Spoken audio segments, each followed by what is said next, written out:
a large IPO on the horizon.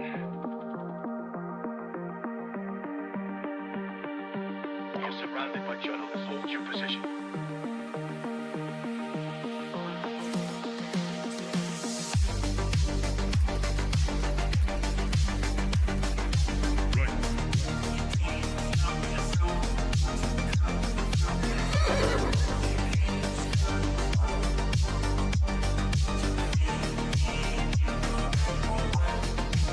Misinformation.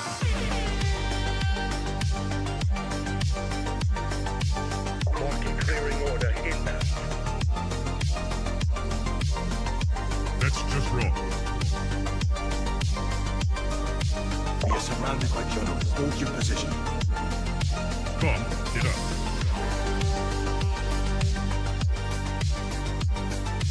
Trust the experts. 5 tokens. We are experts. Founder mode. 5 tokens. I see multiple journalists on the horizon. Stand by.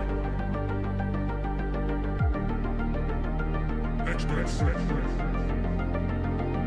UAV online. Glaze. Double glaze. Triple glaze. Double kill. 5 cooks.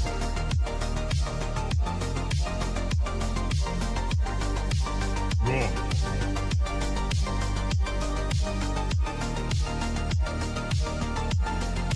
Cook is up. Glaze.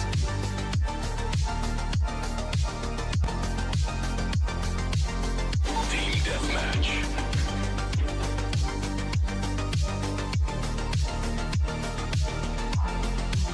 We are experts. Triple glaze. That's just wrong. Right.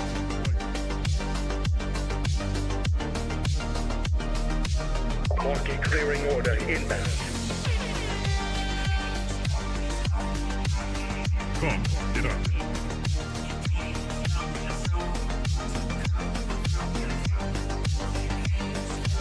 We are surrounded by journalists. Hold your position.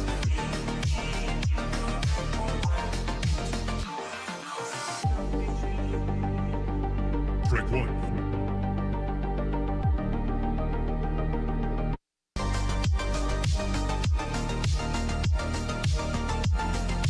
Pump is up. Glaze.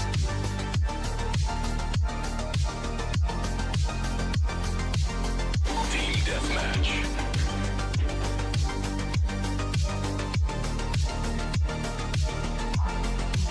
We are experts.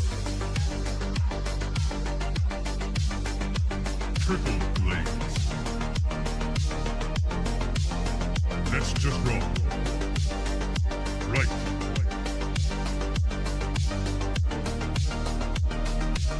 Market clearing order inbound.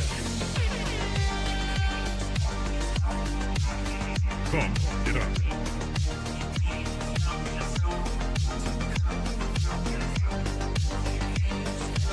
We are surrounded by journalists. Hold your position.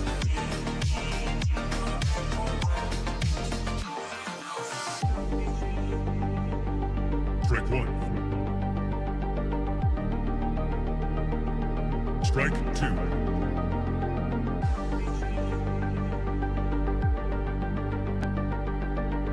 Activate Golden Retriever mode.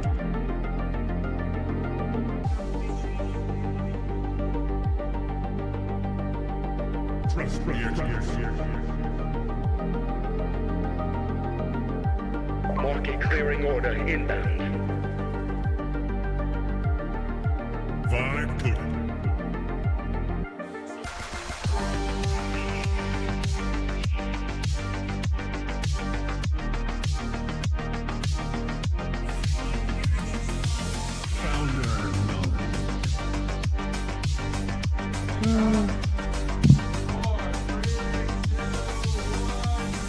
You're watching TBPN. Little preview there for you. It's Wednesday, May 20th, 2026. We are live from the TBPN Ultradome, Temple of Technology, the Fortress of Finance. The capital. Of capital. We're both in suits today. I like it. It looks good. We were in Unheard. People so they have been can't tell saying us, they can't tell us apart. Is that what you're saying? that. Oh, okay. Anyway. But people have been saying I need something like a swear jar Okay. when I don't wear a suit. Oh, okay. I'd like that. And so yeah, something to consider. Yeah. It should probably be a pretty big jar. $20 to the OpenAI nonprofit. That's what you got to do. No, we were in Unheard. We can pull up the full post later in the show, but it was funny. I mean, it's a good analysis of what we've taken from ESPN, what works about live streaming. This is from Alice Key. My latest for Unheard is on why tech shows like TBPN are rerunning the sports media playbook invented by ESPN and why it's working. And they said, where is it? They're hard to tell apart in their matching suits and floppy haircuts. I don't know if that's good or bad, but we don't always have matching suits. Usually Jordy's the casual one. But yesterday we were both casual. Today we're both in suits. We do still get the brother thing a lot. But yeah, I think it's a term of endearment. I think it's positive. Anyway, we have to react to Google I/O, of course. There's a whole bunch of announcements, some really exciting stuff, some stuff that people are having mixed reactions to. We'll take you through it all. But first, we need to watch this video of about this humanoid Ramp. robot. Ramp? Why is Ramp? No, I'm kidding. No. Sung Drip Woo says, I'm crying. Watch this video. Let's get some You sound. got to go to the beginning. You're spoiling it. Let's You got to get go to the beginning. Doing pretty well, moving pretty quickly. Little bit of catches itself. Not bad, not bad. Okay. Seems like a full recovery. Seems like you're ready to Another go. one. I'm liking it. Yeah! And then. Not good. And then I wonder what it's thinking, because you would think that there would be they some gotta cut the programming. music. They gotta Yeah, cut the really. music. Don't let the music keep playing while your boy's down. It just gets carried off like this. It's so crazy to just carry it off like this. Like this seems solvable. This seems solvable. Kinda doing the moonwalk. Do teleoperation take over in that case, or even just have like a if on the ground reset yourself by like doing a push-up. Like you could sort of hard code that, I would think. Like that was a weird, I understand that it can't dance and walk upstairs. Like that is tricky. I understand why it fell down, but I don't understand why it couldn't get back up after it fell down. Anyway, singularity delayed. Yeah, it's possible that the robot died from embarrassment. Yeah, or maybe it was Shut itself. damaged. It's possible that Shut like itself as it hit the ground, it was just actually taken out.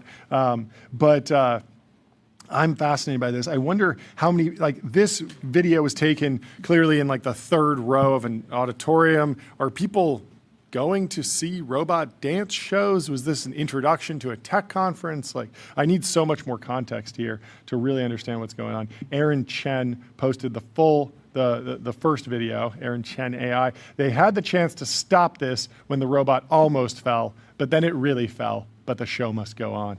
So, who will dance on the floor in the round? Beware. Well, certainly solvable with enough time, but not quite there yet. If you're thinking of shelling out big dollars for a robot dance show, maybe make sure there's a refund policy in case the robot absolutely collapses. That would not be good. Anyway, Google I/O. Bunch of different announcements. Brandon Grell on our team posted on the TBPN newsletter some reactions, sort of bucketed it into 4 key areas. Intelligent eyewear. This is an interesting one. I want to go into this. Gemini Omni. We talked about the videos. We played a little bit of that yesterday. Upgrades to Gemini LLMs. Those have been mixed reactions from developers. We'll go through that. And then anti-gravity, which is an interesting place with an interesting history. So let's start with intelligent eyewear. If you had to pick, Warby Parker, Gentle Monster. Have you heard of Gentle Monster before? I've heard of Warby Parker. I know the story. I'm a fan of the business story. Not super familiar. I haven't worn glasses in a very long time, so I'm not really in the market. But the Warby Parkers, I've always enjoyed the way they thought about the brand, and I've also been impressed by the way they built that business. They were early to the D2C boom, and then didn't some of the founders move over to Harry's? Is that the same team, or is that a different? Maybe I'm thinking of. They were certainly When I think Yeah. of D2C, I think of Warby. Yeah. I think of Allbirds. Yeah. I think of Everlane. Yes, but when you think of the last two out of those three, the market caps are sub 100 million. Allbirds was trading at what, 20 million or something, and then spiked because of the AI thing. But Allbirds, Everlane, not really sustainable businesses. Warby Parker, on the other hand, current market Allbirds cap has pretty cooking, much sitting been, at 3.5 billion. Allbirds has pretty much been down only. Since that the pump, the announcement AI pump. on their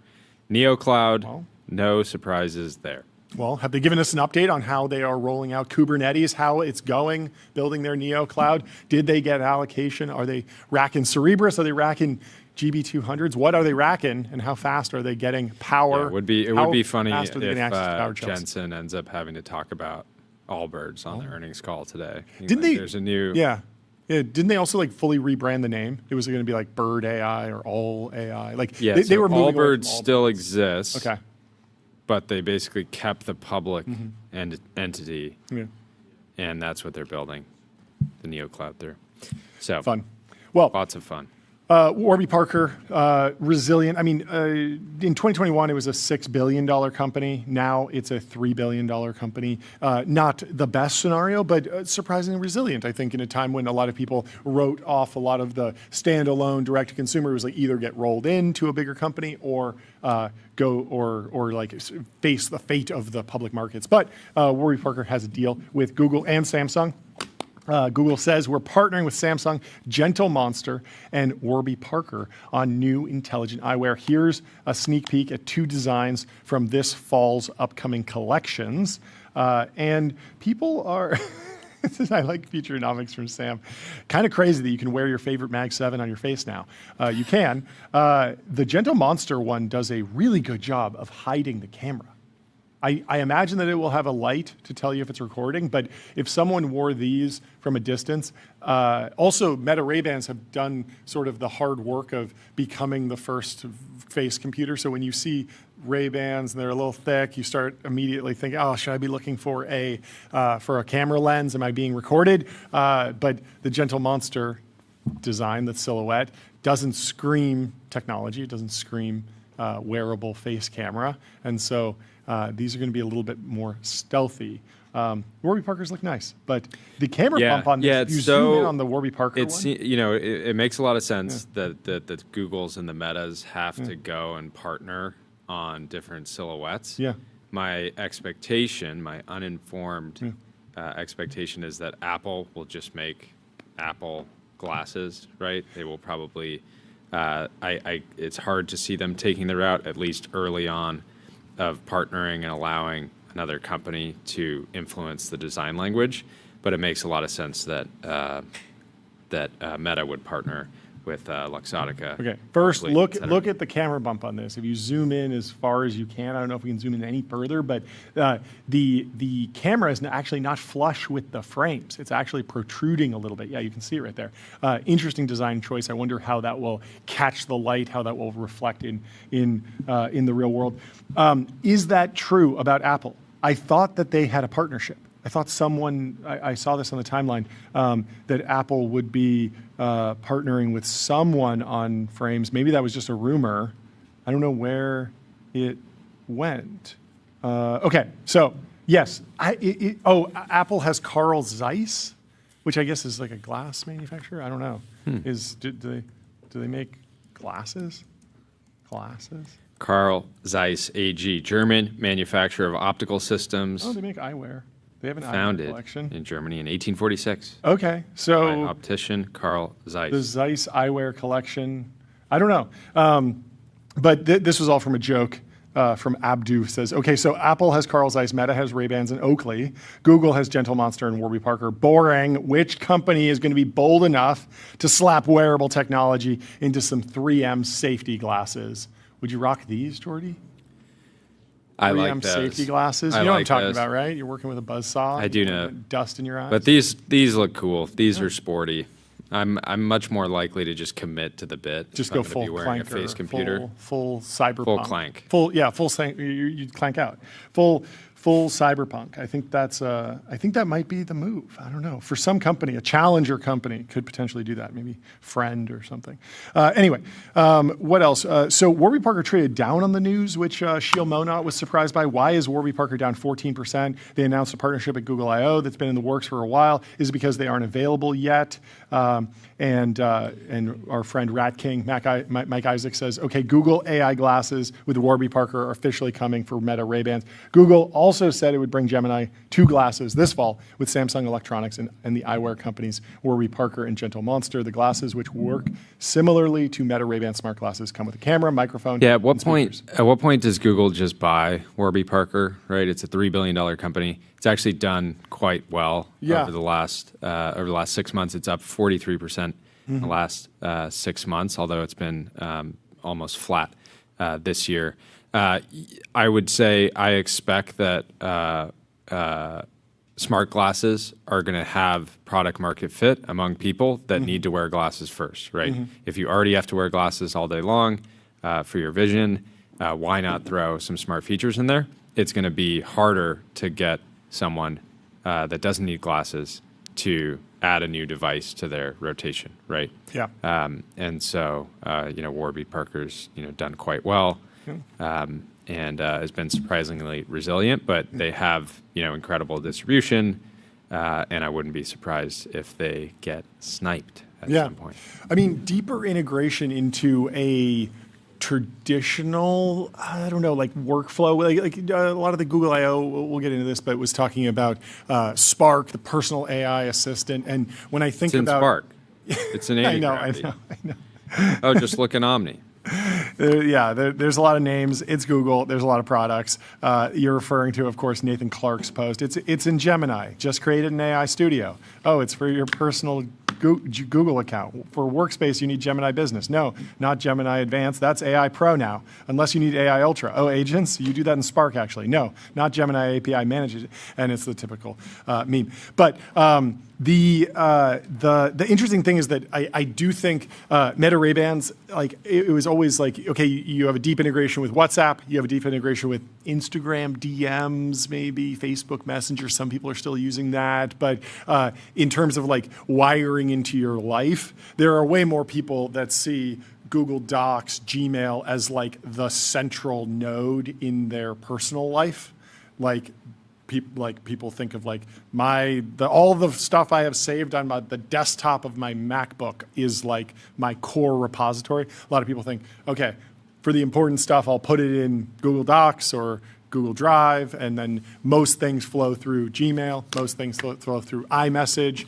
There are some people that just are like, yeah, WhatsApp is the number 1 screen time for me. That's where I really organize things. But Meta doesn't really have this like knock-on effect of like, oh yes, you're it's not necessarily like an enterprise level productivity suite, but there are people who are like, yeah, I'm using Apple Mail, iMessage, I save my files in Apple Files, Apple, the cloud storage I use, my camera roll, super important. So an AI agent running through the Apple ecosystem can be valuable, and an AI agent running through the Google's ecosystem can be valuable. The Meta smart glasses, it's a little bit trickier to go and do anything because you're just like sort of bumping up against the walled gardens, right? Yeah. But investor Nick doesn't like them for aesthetic reasons. He says these Google X Warby Parker glasses are horrific looking compared to these Meta Ray-Bans. Someone is probably going to lose their job over this. I don't know that they look that much worse. I don't know. Ray-Bans are a very iconic silhouette, and they do look good. So we'll see. We'll see how the response goes. I think from a product perspective, there's obviously fertile ground. On the flip side, the Wayfarer is just such an iconic. It's more iconic than anything Warby Parker has produced, and that's just sort of the reality of brand building over a decade versus a century or something like that, however long Ray-Ban's been around, a long time, right? Anyway, Genie 3.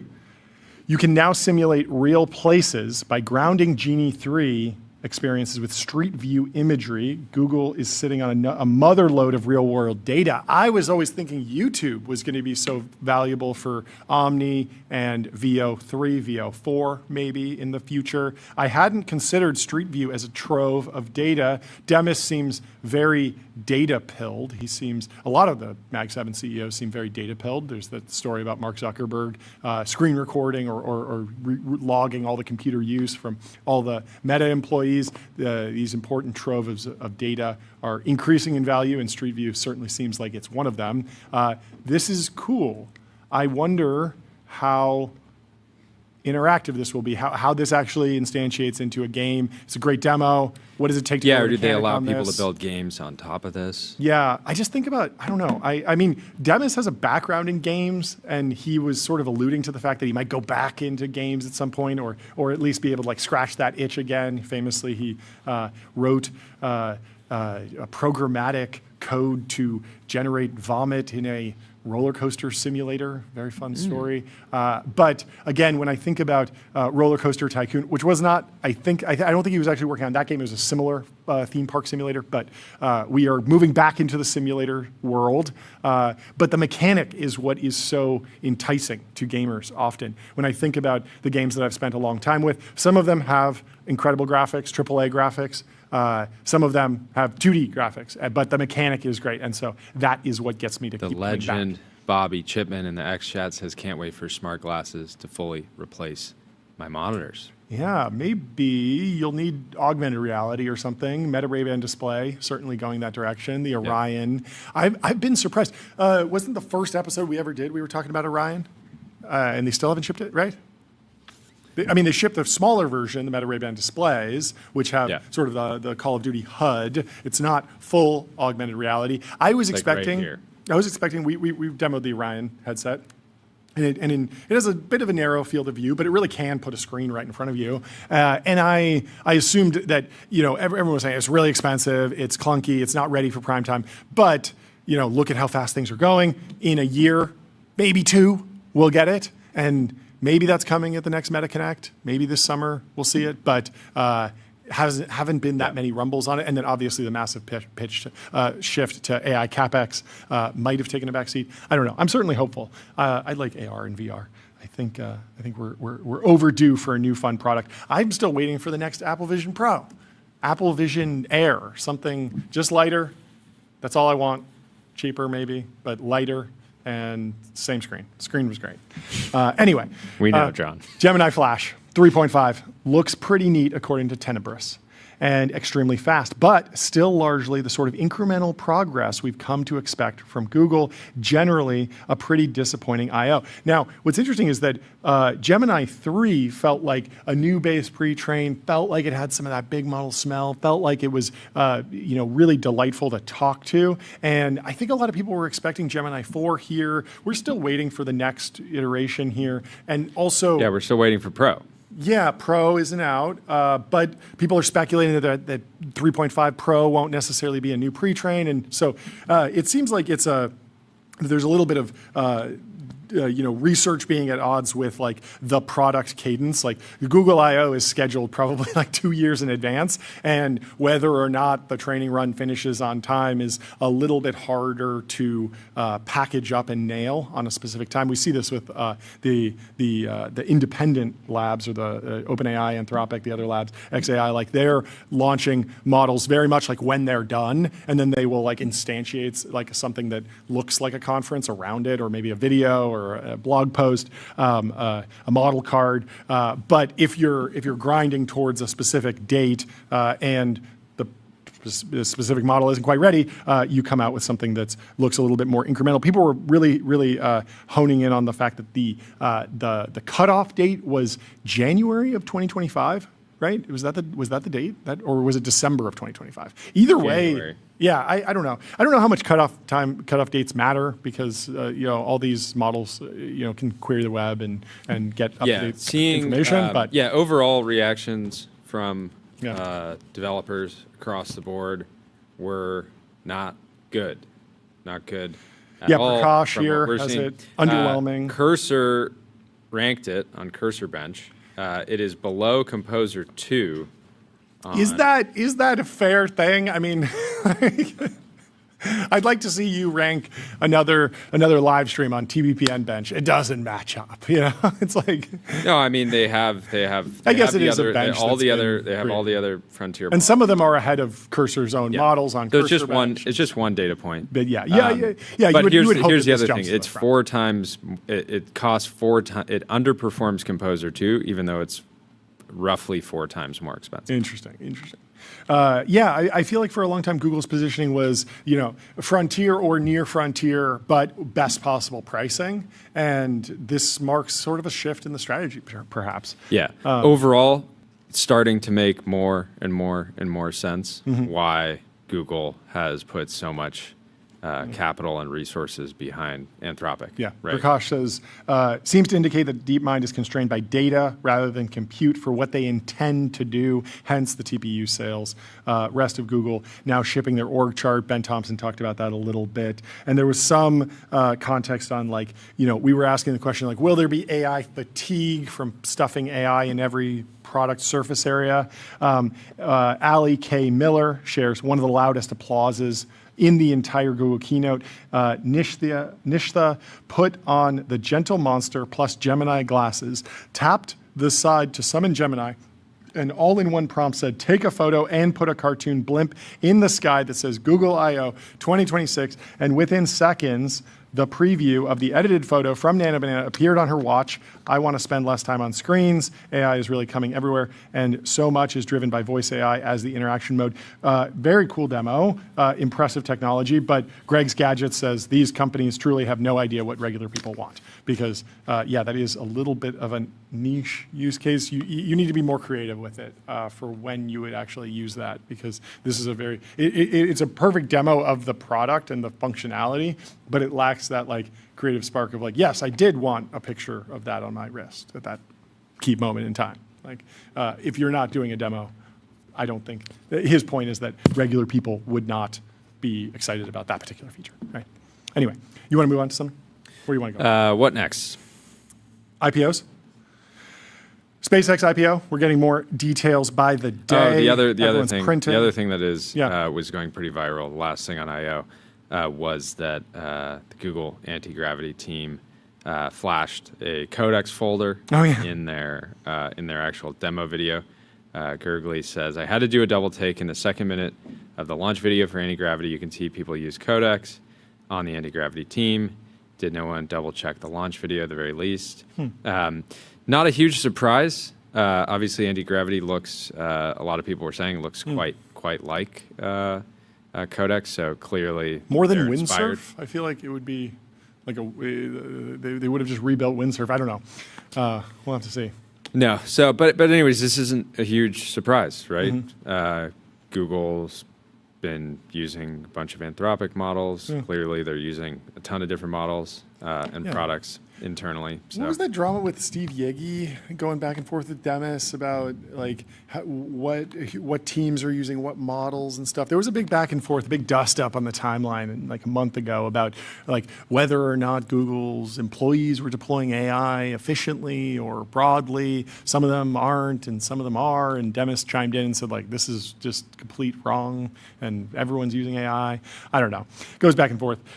There's also, people are benchmarking Omni Flash, which looked amazing when we saw the videos. There were a few, like, little quirks. Some people in the chat were saying that the firing order of the V8 was not correct. Maybe it was only a V6. Yeah, it was missing 2 cylinders. It was missing 2 cylinders, but it looked good to me. I don't know. But now people are actually comping it to CDance 2.0, which obviously has much looser content restrictions, because I guess just, like, Hollywood can't file a lawsuit in China. I'm not exactly sure how that works, because CDance seems to be available in America. It seems like maybe. Oh, I think Chinese businesses have been relatively immune to U.S. copyright law for a very, very, very long time. And it also might just take, like, years to file a lawsuit, do discovery, actually go through and litigate. Oh, yeah. You can just go, like, there's malls in China where you can go to a Nike store. Yeah. And Nike has nothing to do with it. Yeah. And yet all the products. They've been selling Swatch APs over there for decades. Yeah. Yeah. Just ask Anything Rolex and Patek how they're. Sure. Yeah, I've heard fake cars too. Like you can get a full replica of like a G-Wagon that's just made in a factory, and then you could buy it, bring it over here, and you take it to a Mercedes dealership, and they're just like, this is not a Mercedes, but it looks like one, like you know, to the millimeter from the outside. Yeah. But internally, it's just frauding. Anyways, Anyways, CDance 2.0 looks great. OmniFlash looks great as well. These are both like super useful. We'll see how they actually play out and how they get implemented, how they get used. The interesting thing will be like at what point, like it still takes a long time to generate videos. Very hard to get them right. The last 90, like we're at 99% fidelity, but when you click in, you start noticing little details. When will we be in a paradigm where you ask a question and you actually get an explainer video? 6 minutes, 10 minutes, like you would on YouTube. Very computationally expensive, very difficult to maintain the logic. Like, what is the deep research report of OmniFlash? These 8-second, 10-second, 20-second videos are impressive, but not perfectly substitutable for a 20-minute YouTube video because of the time and the level of detail that you can go into. Some people that are looking for information about a V8 engine, they want a breakdown that lasts 20 minutes. And so that's the next benchmark. We got to move the goalposts. Anyway, SpaceX IPO. The prospectus is incoming according to Zero Hedge as soon as May 20th. That's today. We will see. Goldman lead left. This was a surprise. Michael Grimes has worked with Elon for a long time at Morgan Stanley. There was some back and forth. He went back to Morgan Stanley. There was a question about whether or not there would even be a lead left, because it's such a big IPO. Maybe they all share equally. Obviously, they're all going to make a ton of money off of this. So good news from start to finish, but it is interesting that Goldman was selected. Do you have a soundboard cue you want to play? I'm always ready, John. Okay. Katie Roof has a scoop. The scoop athlete of the century, Katie Roof, has a scoop on the biggest venture returns ever. Founders Fund and Valor are set to make more than $60 billion in gains on the SpaceX IPO. Sequoia more than $20 billion. Yeah, That's was this somewhat of a reaction to D1 getting a lot of credit earlier in the week, right? They're set to generate roughly $20 billion in returns, and maybe some of these other funds thought to put their hand up and say, I don't think. I think that at this scale, like there are so many LPs in these funds that are getting updates, and they've known the numbers for a long time. They've known the ownership, the holdings, and you do some back of the envelope and you get to some pretty huge numbers. Will be very interesting. Huge for Sean McGuire, huge for Luke Nosek and a lot of other folks over at Founders Fund, and Antonio Gracias at Valor and all the other Founders Fund folks. Really, yeah, look, Sequoia Founders Fund. They needed a win. They needed a win. I mean, you go back, like, you know, these investments were made like 2004, 2010. Like, it was not obvious. Certainly, there was no Starlink narrative when these were made. There was no space data center narrative. This was a rocket company that was blowing up rockets left and right and not quite getting to, massive business. So you really had to be a believer, and they were. Yeah. So they benefit. Packy was having some fun on the timeline. He said, mega funds are too big to generate returns. They're basically just fee collectors. And of course, they're printing. Yes, they are printing. Well, we have a very special guest joining us today, the CEO, the founder of Figma, Dylan Field, in the waiting room. Let's bring him into the TBPN Update. Dylan, great to see you. Hey, great to see you. Thanks for having me back. Too long. Great to see you. First question. Are you alive or are you dead? Very alive. Very alive. Design are too. Yes. It is such a white pill. Why? Well, I mean, how have you processed all this? I guess we can go into the business and the product and the financials, but I'm more interested in just like the mindset, the emotional journey. Like, how do you stay sane? Is it an advantage to have been building this business for so long that you can draw on other experiences? Like, what has the process of going through all of this been like for you? I mean, what's the quote? When in the age of AI, those who stay sane win. Oh, I like that. I think that's pretty accurate. Quote. And you should own that. Yeah, I'm going to attribute that to you. Yeah, we're going to attribute that to you. Not mine. But really, I think it's super important. You have to have a even mind about it. And I know that you guys know this, but social media, not reality. It is. It is not reality. We see this all the time. Yeah. All the time. But yeah, and the thing that I've been thinking about this week is how AI generated design is seemingly becoming as easy to clock as as AI text. it's not this, it's that. This then that. Yeah. Right. I feel like people kind of like right now. I mean, the entire market is just going through like rolling stages of AI psychosis, and everyone's having it in different ways, right? So, like, if you do like equity research, you're obviously going to go through a period of AI psychosis because you can just like type in a few words and get like what looks like, you know, days, weeks of you know, really great work, and sometimes it is great work. And if you're a designer, a web designer, and you can type in a few words and get what looks like a great website instantly, you're also going to go through that period, and you can just see these sort of like pockets of AI psychosis all around the industry broadly. But it does sort of like fade at some point, and then if you're able to stay sane, you know, through those periods and not let yourself succumb to it, you can get excited about the potential and benefit from it, but not lose your mind in the process. And I think like we were seeing that with, you know, early on with ChatGPT and like writing, right? Before it was super obvious to clock. And then we were seeing that with design specifically, where when you can just go and just generate design that looks like good design. I'm not saying it is good design. And I think we're kind of coming out of that now, where you can just instantly clock when something was generated, and sometimes for a specific type of asset or use case, it's totally the right move to just generate something quickly. But I think we're already in a period right now where if I go to a startup's website and it's clear that it was just like a one-shot, prompt, like that says something about the company. Could be good, could be bad. We don't know. Jordy, I think you're absolutely right. But seriously, I mean, it's just the balance. Oh, thank you. I think it's the balance we had to strike with the Figma's design agent launch today. Yeah. And what we tried to do was make it so that we can really help you bring the context from your file into the agent's context window. And with that, do things that maybe are what will be most helpful for the designer in the moment. Spawn agents to do explorations, variations, do the sort of rote tasks that are more boring.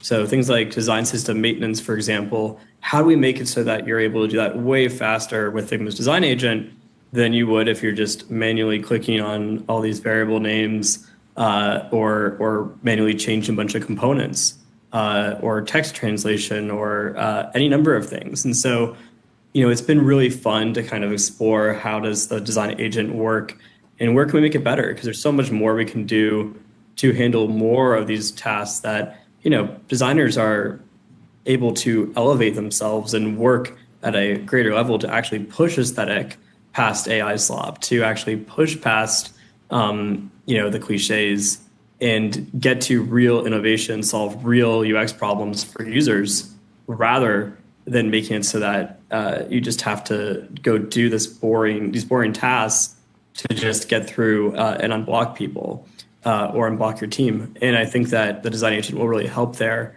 and bring more of it into the canvas, where then you can share and collaborate with your team or with other agents. So I'm excited for where it goes. And I think today's really big, and kudos to the team because they've been working really hard, making it so that we're able to take all the advances with models and LMs and apply them to design. You know, getting these models to speak design well has been non-trivial and very cool. That's awesome. I feel like a lot of software engineers who are interacting with coding agents are experiencing like incredible amounts of like bloat in the code, and there's questions about like, are you like laying really shoddy foundation that will come back to bite you later? And a lot of people say the answer to slop is just more slop. But in the design context, are you feeling pain from Figma users slop. where design systems, or are you at least just designing the agentic design tool in a way that is aware of that potential pitfall in advance, because there is a world where, oh, the drudgery is taking my website and doing design iterations for every single possible viewport or device. And if that gets out of sync, that can be very complex. At the same time, if you wind up, instantiating all of that and then it doesn't tie together, you could wind up with some sort of, misalignment, and it could be very difficult to manage in the long term, and you could wind up with bloat. Yeah, I mean, look, I think that it's different context for sure. When you're in a sort of code base and you're using Claude and it's overclaiming and making stuff up, or you're using, OpenAI's ChatGPT models, 5.5 is amazing, but definitely it overcomplexifies things. And, these teams will deal with the sort of problems that are being identified, and they'll fix them and figure them out. But overall, I think it's a different sort of class of problem than when you're in a design file, and really part of your mode is exploration. If we can help you with that exploration, that can be useful for the user. And in terms of semantics, I mean, the way that you represent a component, or the way you apply auto layout even, these are all examples of things that we've had to get more rigorous around. How do we build evals for this, to make sure that we're doing things in a way that is both clear and opinionated, but also doesn't get in the way of the user. And I think the word of the year for us has been evals, and probably for the industry. And so there's so much on the eval side that we have to always be improving on. And part of the feedback that we'll get from this beta will be towards where have we missed the mark and what do we need to do better. And I think there's lots of room to grow there. I'll also just say that I think that when you look at products like Weave, there's so much potential to not have necessarily this pile-on effect, but rather to explore more with AI. The outputs of the models are like clay you can mold. And, it's how do you take stuff, that might be a one-shot slop that's generated, but then actually apply it across multiple models in a pipeline in order to actually figure out a way to make it into what you want. And sometimes the best way to do that is to get on a canvas and use your hands. Sometimes the best way to do that is through a workflow you define. Other times it's by going back and forth with an agent. I think you have to be very smart about what you do when, and it's our responsibility as a tool creator to give you all the options. Jordy? What are you excited about in terms of using AI to help augment the creative process? Because when I think of part of what I think is exciting about this moment is I don't right now it's hard. A human still has to have the fundamental kind of idea, right? We know that because you have to type it into a box, right? You need to do the typing still. So we're still necessary there. But when I think about iconic startup brands, I think of Linear. I think of some of what Cursor has done over the last couple of years. I think of Figma's brand, where there's so much work that went into just coming up with the concept and the look and feel of the brand, and then way more work in terms of instantiating that brand across every possible surface area. And part of what I think is exciting about this moment is we're potentially entering into a world where you can spend more time just doing that heavy creative work, coming up with a concept that can stand out. And then once you create a system, then you can much more rapidly scale it across, again, all these different surface areas, whether it's digital products, web, email, ads, et cetera.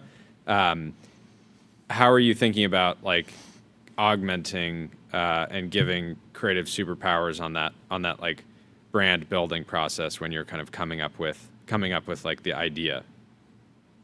Yeah, I think there's so much we can explore and do there. And using design systems effectively is hard. We certainly have not perfectly nailed that. I think we've done much more on the maintenance side, and we have a lot more coming on the execution side of how do you put the design system you've created together so you can fully productionize that. And it's one of the things that we are looking at from so many angles, and it is critical context to be able to figure out across code, across design, how do you use this effectively. But brand, I think, is something where on the Weave side, we see even more exploration with these workflows and people being able to define workflows that are more canonical and then branch out from them. And I think we'll see the same with Assistant and with Figma's design agent as well.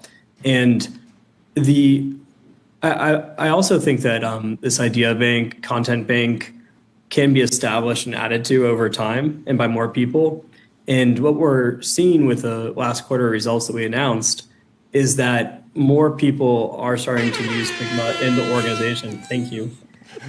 They're fantastic results. Thank you. But the breadth, I think, of the usage expanding is a huge part of that. And the more that you can get it to the point where people can come in with their ideas, contribute to the conversation on a canvas, collaborate with others to refine, doesn't mean that, these like sort of non-designers who don't know all the conversations that are being had about the UX or the brand are going to be the ones that are bringing the idea, that's the idea you're going to ship to the table right away. But I do think that bringing more voices into that conversation, more viewpoints only helps. How do you think about the concept of Gell-Mann amnesia in the context of staying sane in the age of AI? Because there's probably non-designers who use a Gen AI tool and are like, oh wow, designers are cooked. And then there's real designers who use a Gen AI tool and say, oh, there's, yes, it's maybe 99% of the way there, but the battle is to get to 99.999, maybe 100% of what you can do. And it feels like staying sane. All outputs, right? If you ask AI to generate you something around a topic really, really well, it's a different feeling than a topic that you're just learning about. Yeah. Yeah. I mean, I think that basically folks are in a place where they learn by comparative cases, and the more that they see great examples next to sort of output that's not as good and they can learn why, that's ultimately where you see folks then push further, and they can then take it on to do more in an area and evolve their skills and their judgment and their sort of taste or not. But I do think it's really important to have those conversational loops going and also get your arms around as a design leader what is happening in your organization, because what we're seeing is more people prototype things, and then there's this latent fear of, oh no, what are we going to ship? And is it the thing that is sort of like a random exploration that someone thought was real, or is it something that is gone through our cycle and is ready to go and is very well thought out? And in general, the other thing that I'd mention is it feels like there's a lot of tunnel vision right now. Mm-hmm. I think that there's certain models that kind of went, let's learn from 4.0 and, are sort of sycophantic and doing that especially for engineers, and get very latched onto an idea. And then it's kind of like the AI psychosis sets in, and you're like, this is the best idea ever, and you're fully tunnel vision towards creating it. And you can show massive progress, but are you going the right direction? Yeah. And I think it's really important to steer and to actually be building what you need to build and to think, not just wear a thinking cap. So that is something that I think is critical right now. Yeah, and I completely agree. There's been a bunch of great takes about that. Help me if I meet someone and they have the next great app idea, and help me pitch them starting with Figma as the front door to the experience. If they're a non-designer, but they're also non-technical, and they're hearing about Codex and Claude Code and those code gen tools, versus starting with a design, and having the design be the place where the idea person sort of instantiates their app or their product. And then, yes, there are agents, and they might use different tools for spinning up backends and doing other things. Why should Figma be the front door to building? Yeah, I think that as you're exploring an idea, part of it is thinking it through and actually understanding what is it that I want to build.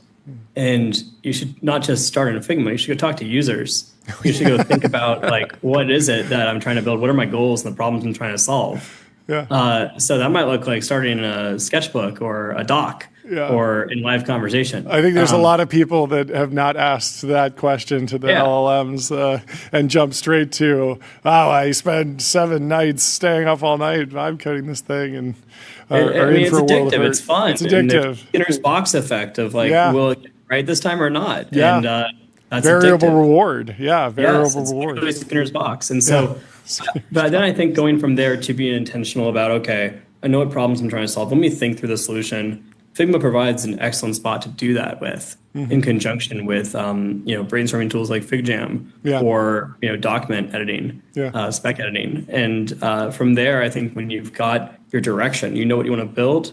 It's a great time to use our MCP. Go bring it into code or go bring it into Make. And Make itself, you'll see a ton of evolution on Surface ahead.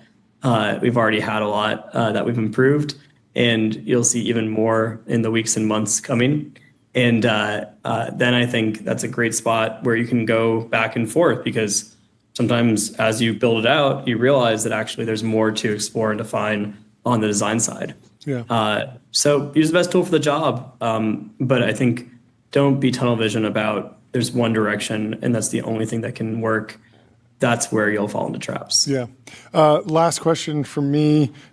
Huge revenue growth, massive success on the financial side. I'm interested in going a click deeper and trying to understand what is working the most, because it seems like there's great retention among big clients and customers that are using Figma at scale across a huge organization. There's also new entrepreneurs that are a team of one, and they might be using Figma. There's almost notable. like It's notable consumer that use cases. The heaviest users of coding agents are heavily using Figma, because they're making more software. And they need to add stuff to it. I mean, I look at some of the stuff we've vibe coded and I'm like, okay, it's time to level up and have Figma in the flow if it's not already, even because you don't want even like the dashboards, like these things need to be designed at some point.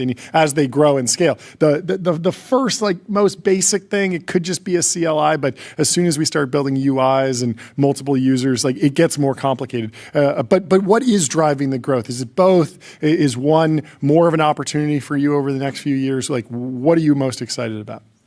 I mean, I think we're seeing growth kind of across the board right now, and we're very thankful for that. But our eyes are always in the future, and the same things that I've said when I've been here in the past, and I think have become their own memes around design being the differentiator, and design as the layer above code. As code commoditizes more and more, design is, I think, increasingly the battleground.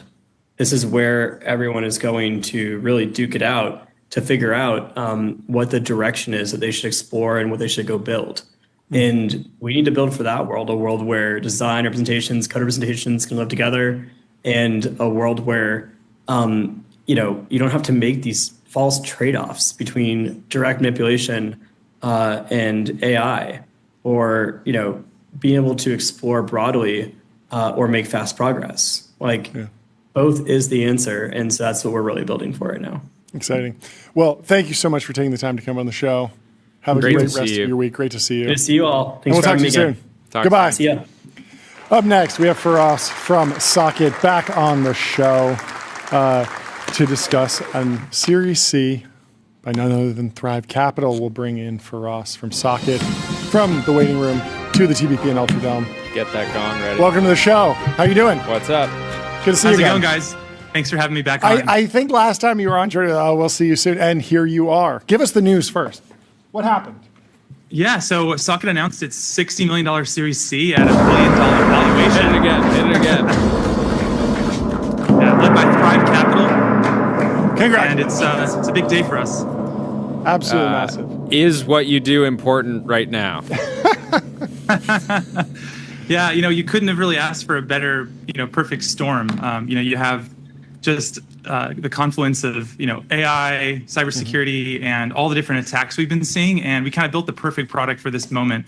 And it's been something that we've been building towards for, it seems like it's okay. We had the right thing right now. But the reality is, we've been building towards this for, 4 years plus. And so, it's an overnight success that took 4 years, right? Overnight There we go. I love it. What was the key unlock for the new round? Growth, needed the capital for specific expansion, just the broad tailwinds of the industry, people looking forward to more demand. What's changed in the business? So the business is just inflecting. Every year I feel like, okay, this is great. Certainly we're going to get like a regression to the mean or something, but it just keeps accelerating. So over the last while, we've had 500% plus ARR growth over the last 12-month period, and it's just it keeps going. So I think we're seeing kind of three forces converging all at once here. We have this kind of like perfect storm between AI generating more code than ever before. You got developers and increasingly non-developers too that are pulling in open source dependencies and third-party code at like an unprecedented velocity, and you have more code being written than ever before, both by humans and AI agents. And the kind of maybe counterintuitive thing is it actually brings in a lot of third-party code, and that code is really vetted less than it's ever been before. And that's kind of like the first thing. The other thing is you got the frontier AI models like Mythos that are finding thousands of high severity vulnerabilities across every major operating system and open source library, and so the total volume of vulnerabilities in code is exploding right now, and it's going to keep going as we start to throw these models against this backlog of code that's been out there for a long time and has a lot of vulnerabilities. And then kind of the third piece is that the attackers have really started kind of realizing that they can exploit the software supply chain to get into companies. So they're not really like coming in through finding vulnerabilities, but they're actually kind of realizing if we go into an open source component, that's actually an easy way to get into an organization, and not just one, but usually thousands of organizations that all use that same component. So it's this like perfect storm of all these factors right now. So walk me through how your business model interacts with the open source community, because when we see things like Mythos finding a bunch of bugs in open source repos, we hope that everyone will just submit bug reports early for the good of the world. But I'm interested in like the economics of patching open source. If there's a really important package out there that maybe doesn't have a Linux foundation behind it, like how at some point, like at the very least, there's inference costs. Who's paying to patch all of the open source software that so many different companies rely on? If you go to a big company, they pay you. They might patch like their dependencies, but how does this all flow together into an actually safer internet? Yeah, well, I've been in open source for I think over 15 years now, and I maintain a bunch of open source packages and have a real soft spot for the open source community. And so let me tell you, they were suffering under an enormous burden even before the current AI trends have kind of made it even worse. They don't get much support, whether financial or just in terms of the number of people working on this really critical infrastructure is super low for how critical it is. And so we started seeing a lot of AI tools being used to create these slop PRs, these slop issues, and that was already kind of causing a burden. And then now you have the various frontier labs that are finding with their models are finding a lot of vulnerabilities that were always there, but the community didn't know about.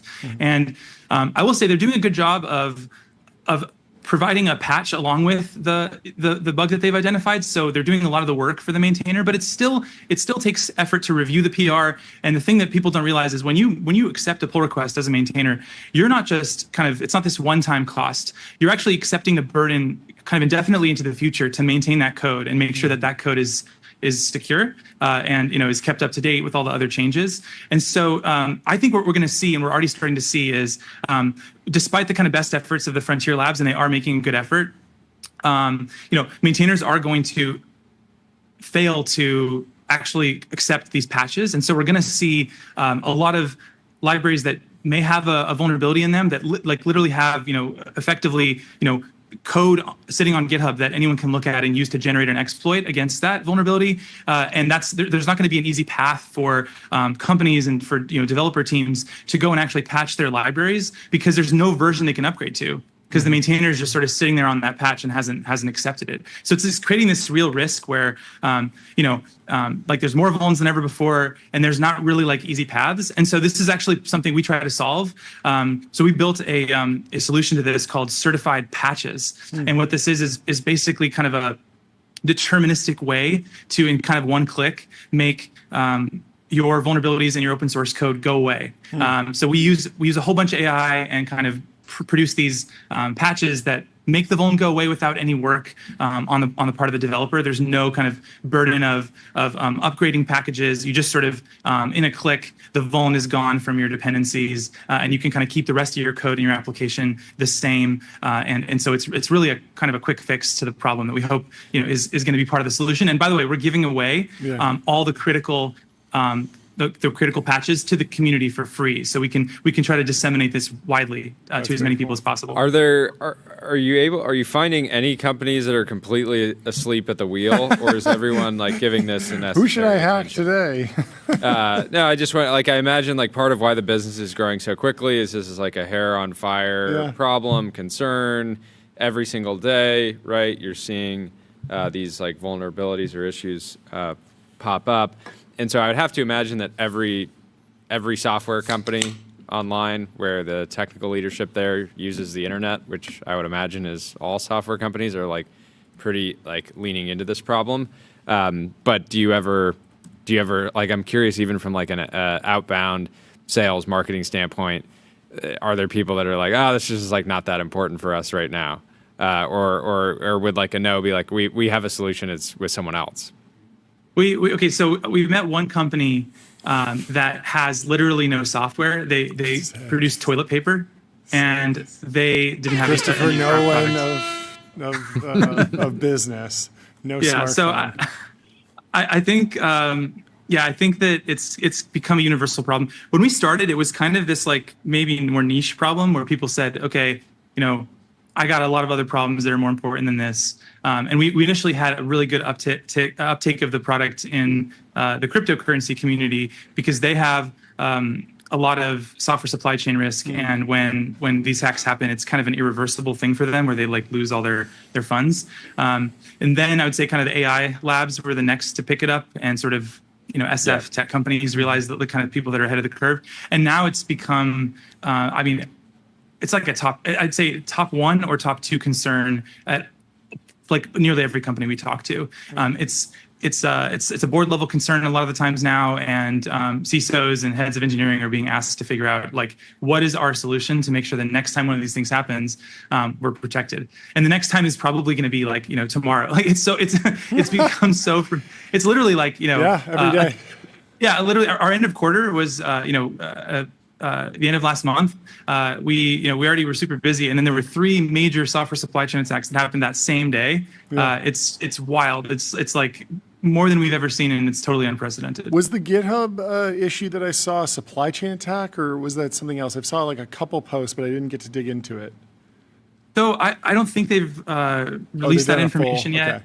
Yeah, there's definitely been some speculation. I mean, the timing right now, every time a company gets popped or their source code leaks, it's the first question that people think of now. And the group, I believe, that claimed responsibility is this Team PCP group that has been responsible for a lot of the attacks. And so, I wouldn't be surprised if that's what we learned, but I don't think that's something that we know right now, and I wouldn't want to speculate.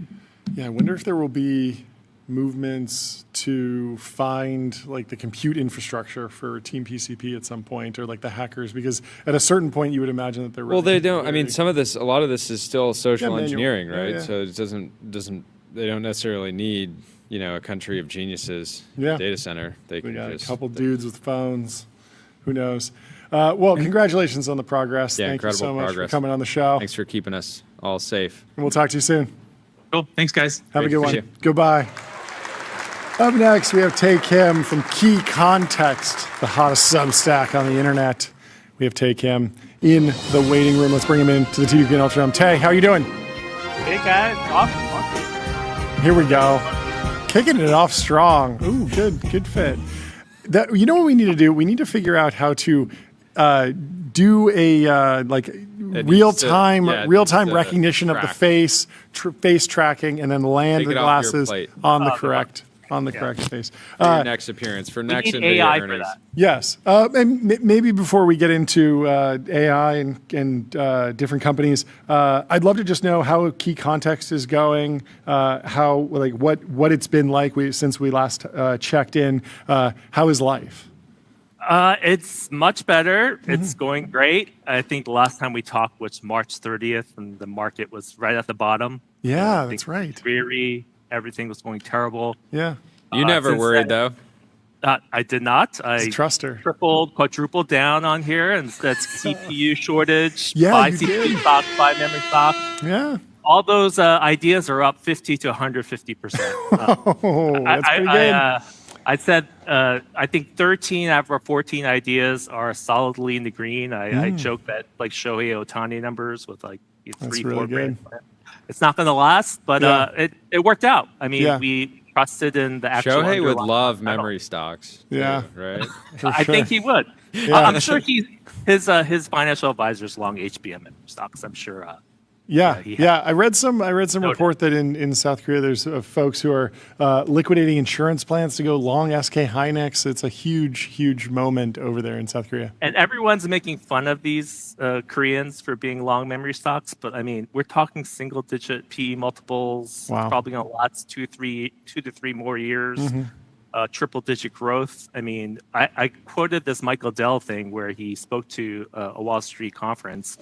He says 25-25. That's the thing you need to know about memory stocks.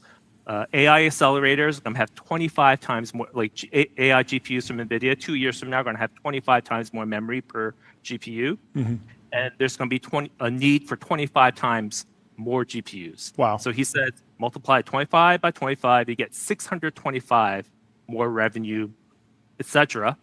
And you layer onto the fact that 4 years ago, all these memory companies saw their revenue, get cut in half. So they didn't expand capacity. It takes 3 to 4 years to expand capacity. So we're going to see like mega pricing power. Like we haven't seen anything yet. Yeah. These stocks are going to keep going higher, and their revenue rates are going to be astronomical. So everyone makes fun of these Koreans for piling into single-digit PE stocks growing at triple digits. And That's this pretty cycle crazy. is different because there are only 3 companies that can make the HBM memory. Yeah. So don't make fun of the Koreans. They're right. Don't. Is the pullback that you pushed to that you mentioned, like when they were beaten up, was that the post crypto slump when semiconductor equipment and GPUs were being used to mine crypto, and then there was a pullback there? Is that what you're referring to? Like, what is the prehistory? Why were these stocks beaten up? So in 2022, like we had kind of like a tech recession. Like all these tech companies were laying off people. Yeah. Even Intel and NVIDIA had these 50% drawdowns. Yeah. The whole, everything was. It's almost like the post COVID kind of overhang. Where people bought too many digital computers, electronics. Yeah. And there was too much overcapacity. And so But this time really was is different. what was NVIDIA doing during that 50% drawdown? Were they buying the stock back?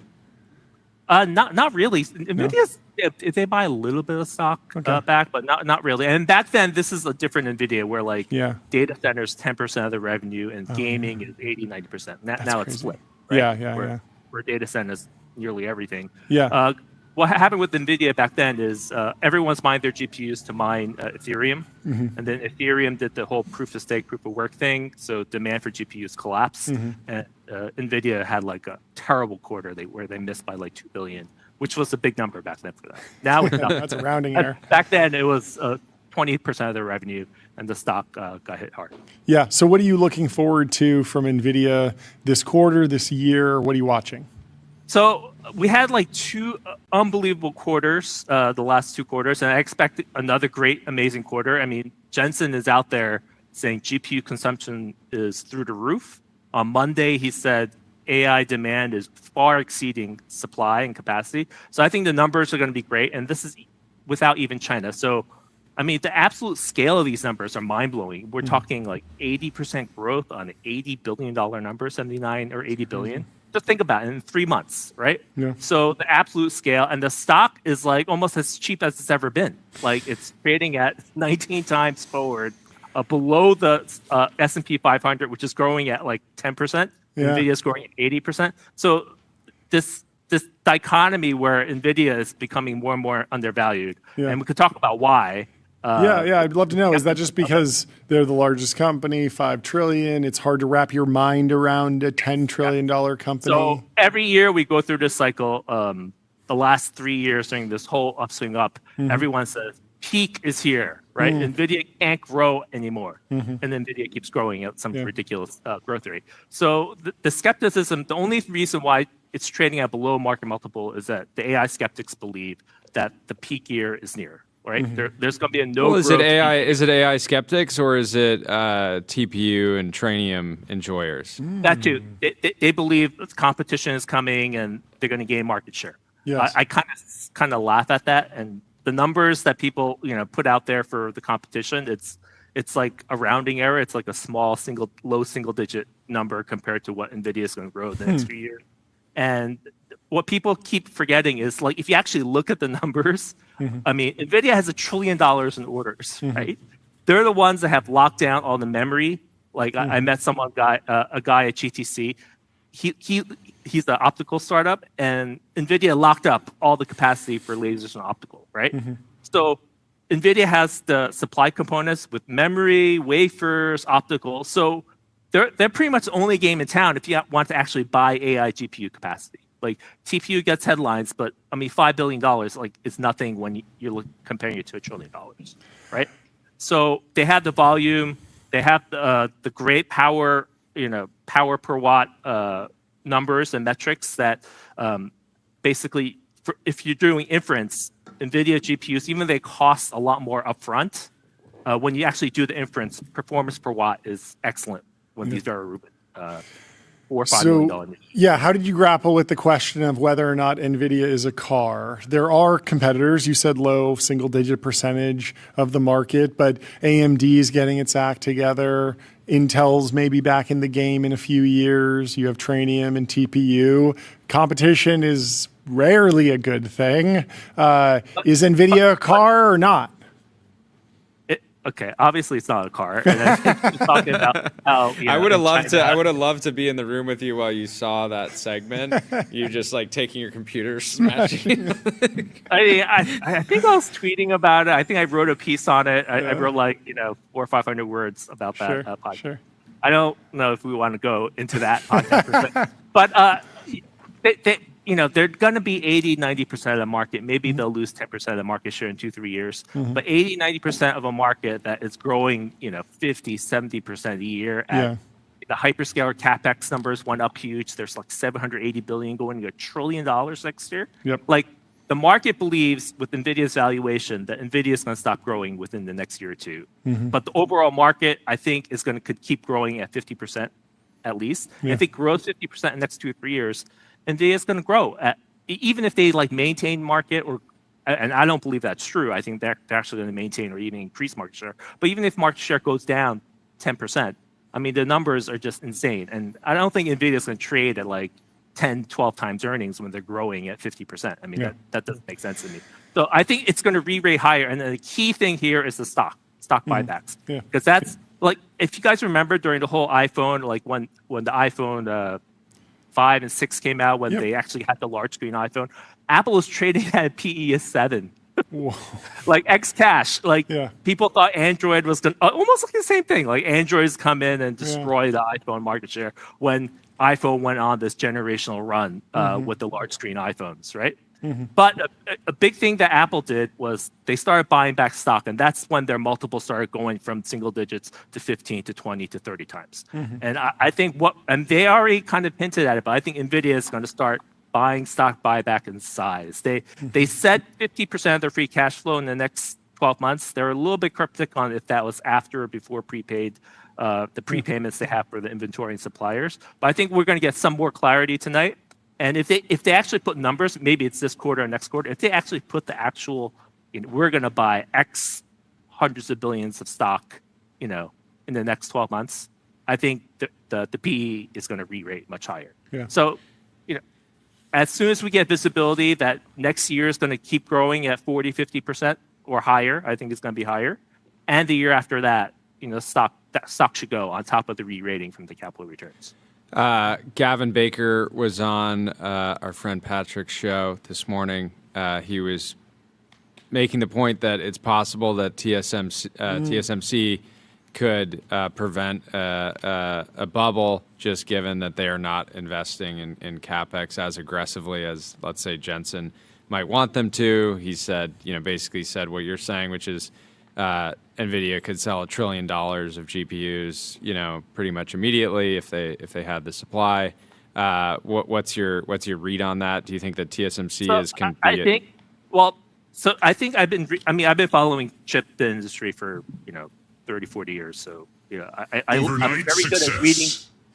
I'm very good at reading the tea leaves, and I've noticed that Jensen and what TSMC, what the CEOs have been kind of hinting at, that their tone has changed in the last 2-3 months. Yeah. So TSMC just reported their Q1 earnings, and if you read the transcript, it's pretty obvious that they're just going to raise CapEx on a different order of magnitude for the next year and the year after. They said their CapEx is going to be much higher over the next 3 years than it was the last 3 years. And basically, and all the stuff they're saying, and Jensen's been going out there during these speeches and Q&As, he's confidently saying the supply issues in 2-3 years are going to be on a different level. Like, even with memory, he's saying all these component issues that we have now, in 2-3 years, I think he even said that on the Dwarkesh podcast interview. 2-3 years, this all will be like less of an issue. So I'm confident that TSMC, memory might be a little problematic, but TSMC wafer-wise, it's going to be dramatically higher over the next 2-3 years. But even if they raise CapEx, it feels like there might be a speed bump, essentially, because if they triple capacity and that takes 2 years, but everyone's sort of pricing in or expecting 10x a year or half an a year, so there's a mismatch there. But what I'm saying is right now, the NVIDIA valuation is trading like it's growing at 10. It's going to grow at 10% the next year or two. Right? If they grow at 50% the next 2-3 years, I mean that's definitely like TSMC is going to raise their CapEx the next years. So it's like the numbers are way off. I'm more just thinking from a we're not broader get the market 10X. perspective. The 10x is not going to happen. But 50 to 75% the next 3 years, I think that can happen. And stocks will go much higher if that happens. No, that makes sense. That 10x is it's not software. I mean, this you have to actually move physical atoms. Yeah, that makes sense. How do you think NVIDIA will be positioning China exposure, China opportunity? That was an interesting point of debate on the Dwarkesh episode. Yeah, I mean, I've given up on China. I mean, at GTC, Jensen said, he got approvals on both sides, and then weeks later, like that, fell through again. Like, it's forget China. It probably isn't going to happen. There was also another report that gaming GPUs were incrementally banned in China. Like, I just think like you can't temper your expectations. I don't think China's going to happen. Not relevant to the business case or the valuation, but potentially important to like the geopolitical story. I think it's just going to be the status quo where NVIDIA is not going to be able to sell to China. And anything that happens is incremental upside, but it's not going to be a huge number anymore. Even the stuff that is allowed is a limited number. The way the U.S. has, approved the licenses, China is the one that's saying, no, we're not going to let you sell right now. Like, it's been going back and forth between China and the U.S., who bans what and whatever. But even the incremental numbers, even if China starts approving it, it's not a huge number the way it was in the past. So I would temper expectations on China. It's just, it's been so back and forth and unreliable the last couple of years. What was your reaction to Google I/O? I'm actually pretty negative on Google right now, and they're basically non-existent in the whole coding agent stuff, which is like the one that's growing exponentially right now in terms of coding agents, and everyone's paying tens of billions of dollars to Anthropic, and now Codex for OpenAI. They're adding 1 million users every few weeks. Google anti-gravity is nowhere to be found. No one's talking about it on Twitter. Anyone that talks about it says they don't like it. So the hottest thing, which is coding agents, that's gonna that's going to automate things and do actual work for an enterprise. It's the biggest market that's taking off like a rocket. Google isn't there. So, I mean, Google Cloud is doing great, token growth, etc. Did seeing yesterday, did it start to make more sense to you why Google had been committing so many resources to Anthropic? Like, do you feel like that's So them? I think they see at the time, at the time, everyone was like, "Wow, I wonder how Demis feels about this." Of course, Demis is an angel in Anthropic, and obviously thinks they're a great company and they have a good relationship. But at the time, it was like, wow, they have this new model incoming. They have this massive compute advantage. They have this massive distribution advantage. They have this massive data advantage. Like, they have every single advantage. They had this huge head start. Invented the transformer. They can just vend it in everywhere on all these platforms, from Google Workspace, which is like a massively underrated distribution point, to the Google Docs and Sheets, and basically everywhere. Like, every single possible advantage, and an incredibly talented team, and exponential demand for tokens. And it was still somewhat surprising to see them invest that much in a competitive lab. And they're benefiting, with Google Cloud and getting that business. But I think long-term strategically, I think Google has to be very careful, and I think Microsoft is experiencing this with OpenAI, is once the value accrues to Anthropic and OpenAI, they're going to be the power players, 4 or 5 years from now, and be able to push people around. I mean, we saw that when Yahoo literally used Google as their search engine, right? Google was nobody, and Yahoo put it on their homepage and powered their search engine, and then Google became the power player in a few years. Right? Same thing with Netscape and Yahoo. I mean, this is like history repeating itself. Everyone used Netscape. I don't know if you guys were around then, but Netscape was the browser, right? And the reason Yahoo became powerful is because you clicked on that little thing on the right on the homepage, and it drove people to Yahoo, the portal. Then Google, took off because they started using the Google search engine inside yahoo.com. So I think all these companies have to be careful. Like, if you help OpenAI and Anthropic become super powerful, and they have the best models, and this thing is all a flywheel, right? The more people that use it, the more people that use Cloud Code, Anthropic's going to get smarter and make the better version of Cloud Code. Same thing with ChatGPT. And if you let Gemini kind of like lose the market right now, and Anthropic gets all the business and all the revenue, like, Google starts losing power in the whole tech ecosystem. So it's almost like the whole industry is on a merry-go-round, but it's like a Spider-Man meme with guns. Everyone's kind of just like going around.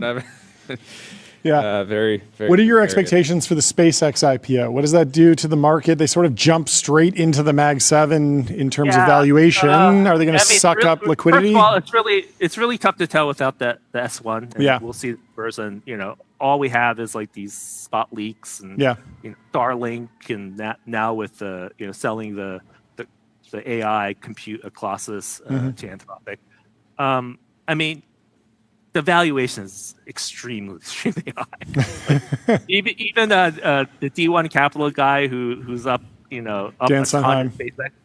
He was interviewed on O'Shaughnessy's show, and you could tell if you just read his body language, he's like, wow, this is a really high multiple. I mean, go back and listen to it. Even though he's going to benefit from it, he's like, wow, this is really high.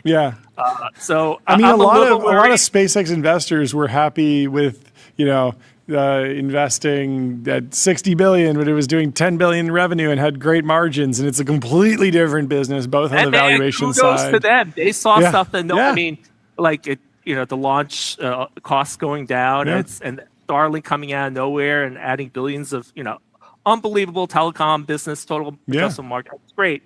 But 1.5, 1.75 trillion off those Starlink revenue Elon's numbers. Earned what was this from Gavin Baker? He was saying Elon has just always delivered for shareholders, and that means that he can marshal unlimited capital at all times. And it just continues. I'm just hesitant. at those extreme valuations, that's less upside for a retail investor. Oh, that comes sure. Yeah. Hard to imagine like the even Tesla passive, scenario. Yeah, the passive indexes, if they go in at that price, that valuation, Yeah. like on the next downturn, it's just. Yeah. I just wish Anthropic went out first. Sure. Right? Because the numbers are dramatically real. I mean, OpenAI probably is accelerating now with Codex too. Yeah. And that will help things a lot better than Than super SpaceX. high. Yeah, Oh, that- sure. that might be a Yeah, higher it's multiple. an interesting Yeah. thing right now, looking at the valuations of the Mag 7, and then you add SpaceX in there, and then you add, Anthropic and OpenAI, and Mag 10. SpaceX will potentially make Anthropic and OpenAI look cheap on just like a Revenue multiple, potentially. basis. Like- but then it still looks very expensive versus, let's say, like a Meta, right? Yeah. Sitting at $1.5 trillion, Yeah. with one of the best businesses of all time. Yeah. I did want to ask you about Meta, your kind of updated mental model. They obviously had a big, painful round of layoffs today to be able to afford their inference bill. I'm joking there, but it does seem like they're effectively whatever they're saving on comp, they're just sort of reinvesting into AI, both capex but also their inference bills. How are you thinking? I think yes. Asked me the same question, 6-7 weeks ago, and they reported an unbelievable quarter. I mean, they're growing at 33%, like crazy amounts of profits. Like, there's market skepticism that they could do well in AI models, but there's also the plan B. Like, you could say the same thing about what happened with Elon and XAI. Like, they were able to. There's so much demand in this megatrend hypercycle.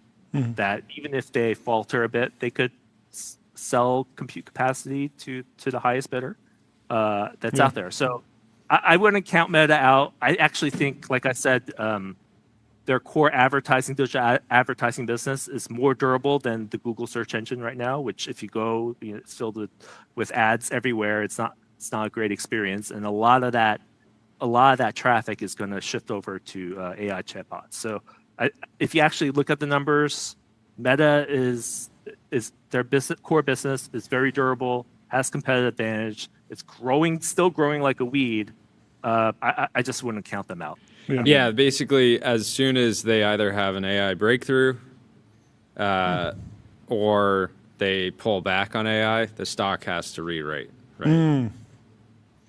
Yes, yeah. I mean, that's the same thing happened with the metaverse stuff. Yeah. As they start cutting back spending, you re-rate higher because all those losses don't hit the income statement. They look tiny now. Yeah, it'd be so wild to think about what Meta's stock would be doing right now if the metaverse debacle had never happened, because the metaverse was like this high conviction bet on a category that was just way too early, and yet AI doesn't I think you're right. And yet they feel like late on AI. I think Mark felt late, or at least clearly felt behind enough to sort of 10x the seriousness. So I think it would investors be. I think they're a little more skeptical because of what happened with the metaverse, where they spent tens of billions of dollars. That has pretty much gone. Yeah. Becoming a neocloud is a weird outcome for a hyperscaler that could totally have a cloud platform, but has not historically. And you would imagine that there's a whole bunch of hard-won lessons that Azure, GCP, AWS went through, organizational decisions, structures, just key people in place. It feels hard to spin up immediately. At the same time, there's neoclouds that are scaling revenue extremely quickly every day. So I agree with you that it is a possibility, but a whole set of new challenges if that's the direction it goes. That's the worst case scenario, right? Yeah. Like they want to use the AI compute capacity to make their internal businesses better with all the ad personalization and monetization, and create this stuff. And actually, I've been playing around with OpenClaw for the first time a few weeks ago, and I've been using WhatsApp, and that's the future. Everyone's going to have a digital assistant. It's like so amazing. I ask it to give me the top 20 stories. It's powered by the latest version of Codex. It goes out there, searches every day for me, and emails me the top 20 stories I should read. That's and cool. It's really smart. you guys should try it. It's actually amazing. And the thing I'm thinking is like, why can't Meta do this? I mean, they have this Meta AI that's not powerful, but having this little channel for my little T-bot, I call it T-bot, and all you do is WhatsApp it and say, do this, find this for me, find this. Everyone's going to have this. This is going to be a basic thing. And I'm using WhatsApp. I mean, the big headline token number from Google was that they 7x token production across all of their services. That actually seemed a little low to me, given how broad the surfaces are and how crazy the models have gotten in the last year. But I would expect to start seeing that out of Meta, because now when you go to Instagram and you search, it gives you a little AI overview. And obviously they have the Meta AI app. And I would imagine that there's more AI hydration happening across the ecosystem. Anyway. And this digital assistant thing is going to be like OpenClaw. I was skeptical until I tried it. I'm like, oh my gosh. So Meta should be all over this because it's on there. And probably with the Ray-Bans, they'll do it. Well, thank you so much for coming on the show. Always great hanging out. Great to see you, Tay. What do you do for NVIDIA earnings? Do you just like turn off all the lights in the room and like just like sit Case there? of beer, nachos, big screen TV. Super Bowl? Is it more like a Super Bowl or like a? I wish interview? Like we should bring back those bar crawls. Like they did it once and then it stopped. Like we should bring that back. Too much of a top signal. This is going to be the #1 most valuable company for a long time. Like, sorry, Alphabet, it's not going to happen. So we should bring those bar earnings parties back. That sounds great. Well, we will talk to you soon. Have a great day. To see you. All right. Thanks, guys. Good to see you again. Before we bring in our next guest, I want to actually pull up this Wall Street Journal article, see how SpaceX is about to eclipse every other blockbuster IPO. Scroll down on this because they have a beautiful visualization of IPOs over time. You can see the first graph. These are IPOs over the last 7 years. Ranging from $0 billion raised, probably $10 million, $100 million, all the way up to $2 billion. Continue to scroll down and you'll see what happens as the blockbuster IPOs start stacking up. You get Airbnb, who we're talking to the founder of just in a few minutes, ARM, Cerebras, Uber, and Porsche. And then as you keep going, Saudi Aramco comes in at $25 billion if you keep scrolling down. And then eventually SpaceX comes in to dwarf them all at $80 billion. It makes everything else look like a flat line on the chart. Absolutely blockbuster IPO and should make for a ton of great takes and analysis. And it'll be a fun day on the timeline when SpaceX goes public soon. We're getting the S1 any day now. Well, our next guest, Ahmad from Mercury, is here with a big funding announcement. So we'll bring him in from the waiting room into the TBPN Ultra. Ahmad, how are you doing? There he is. Yeah, great to be here. Am I not going to get the dong going? Oh, you'll get the gong, but you got to give us the news. Tell us what happened. Be patient. You got to give us what happened. All right, jumping. There we go. How much did you raise? Yeah, we just raised 200 million, 5.2 million valuation. TCB is leading. So excited about the announcement today. That's fantastic. What was the traction that unlocked this new fundraising round? What was the catalyst? We've just been kind of grinding away for the last, 7 years since we launched. Overnight success.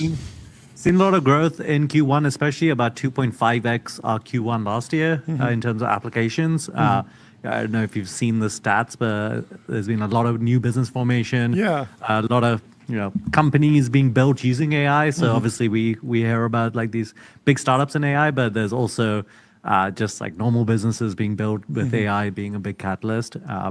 And we saw, big increase, 2.5x over last year, and last year was a big year for us. How are you reaching those customers? Like, what are the key funnels that draw in these new businesses? Because they don't exist. It's hard to reach out to them before. You have to be very aware. The other crazy thing for us is most of our growth is organic, but that even the percentage organic has been growing for us. So even though we're growing, we're getting more and more organic, which was unexpected. And the other big channel for us is LLM recommendations. So, if you go into your favorite LLM and you say, what bank should I use for my startup? Mercury is often the recommendation. So that's we try to deliver the best customer experience possible. And, because people really love Mercury, they tell their friends about it. And that's like a nice flywheel for us. What is like 90% of the reason that you guys are recommended so highly by LLMs is just because people recommend Mercury so highly? Like I can't be. I'm just trying to get at, is it like your team was like, hey, we should really optimize this, or it was just I think it's really hard. Like there's a whole thing called GEO, which is like all about optimizing for LLMs. But at the end of the day, if it's on Reddit, it's on X, like if all the content is recommending Mercury, then that feeds into the algorithm. Yeah, it helps to have been doing press for years. There's a huge advantage to being in business 7 years. Not so long that the articles are about the downfall or like how you're a dinosaur. All the coverage is that it's new and interesting and valuable and worth checking out. And so that surfaces. How are you thinking about going deeper in those LLM recommendations and sort of like the agentic commerce of actually opening an account? Is that something that's on your horizon to integrate with LLMs? It's kind of interesting thinking about like the LLMs using Mercury. So we actually launched Mercury CLI. Sure. We launched. That was a month or so ago, and we launched an MCP actually in December. Yeah. And our growth on like those is like through the roof. So tons of people are using Claude Code or Cowork or ChatGPT to connect to Mercury, and then I think not for everyone, but for a lot of people, they're kind of running their whole business and their life in AI now. And if you can pull in creating an invoice or like approving a payment, and it's all done within your kind of existing workflows. That's really powerful. And I think there's a flywheel between like if you build great tools that AI can use, it actually recommends those tools even more. I mean, that's partly why like, people like Supabase and like those kind of tools. Yeah. Then how do you deal with the tension of like, you could build a dashboard visualizing payments that are made into a bank account over a period of time. You could also expose an API that allows me to suck out all the data and vibe code my own dashboard the way I like it. There's probably demand for both. Do you just have to do both? Do you pick a lane? I think for us, it's like do both. So we're building both kind of the CLI and we have a whole team that's improving all the features available via the API and those services. But we also have another team that's working on, and we just launched Mercury Insights, which summarizes your transactions, gives you like kind of AI insights on it, lets you talk to your transactions. And then later this year, we're launching Mercury Command, where you can do kind of complex workflows like, hey, I just hired someone, set them up in payroll and create a card and do all of that without me having to kind of click around all of the kind of Mercury surfaces. And I think number one, I don't know exactly where the world's going to go, right? Like maybe everyone's going to be using AI assistants to do everything, or it's going to be a combination. So we want to service both of it. And B, if you think about like the gap between us and kind of these incumbent banks, even whether it's like a mobile app or like searching for all your transactions, whatever it is, Mercury's been far ahead. But if AI keeps changing the world and like, the people's expectation of interfaces and things like that changes, we want to be at the forefront of that. And, that's going to increase the spread between like what people get from Mercury versus like what they get from the incumbents. Yeah, I was reading an article in The Economist a couple weeks ago about stable coins going through a boom last year and then going through a bit of a winter or like maybe just a stable volumes through the earlier part of this year. What are you seeing in terms of demand or tickets or usage of stable coin related features in fintech broadly? I think it's a lot more important on like a global basis. So I think if you're in the US and you're sending money to a US business or US consumer, wires, ACH, all of the cards, all of that works pretty smoothly. If you're paying money internationally or you're not in the US and you want to have like a stable currency, that's where USDC and these other stable coins are doing really well. So we don't currently support it natively, but lots of our customers use some of these kind of stablecoin services, and we'll probably have kind of at least payment features that are based on stablecoin, especially for those kind of international payments where it is particularly useful. So I don't necessarily see it as a replacement for the U.S. banking system in the U.S. I think it's more of like this kind of global connectivity layer. Sorry, Jordy. Why was this year the right time to get into payroll?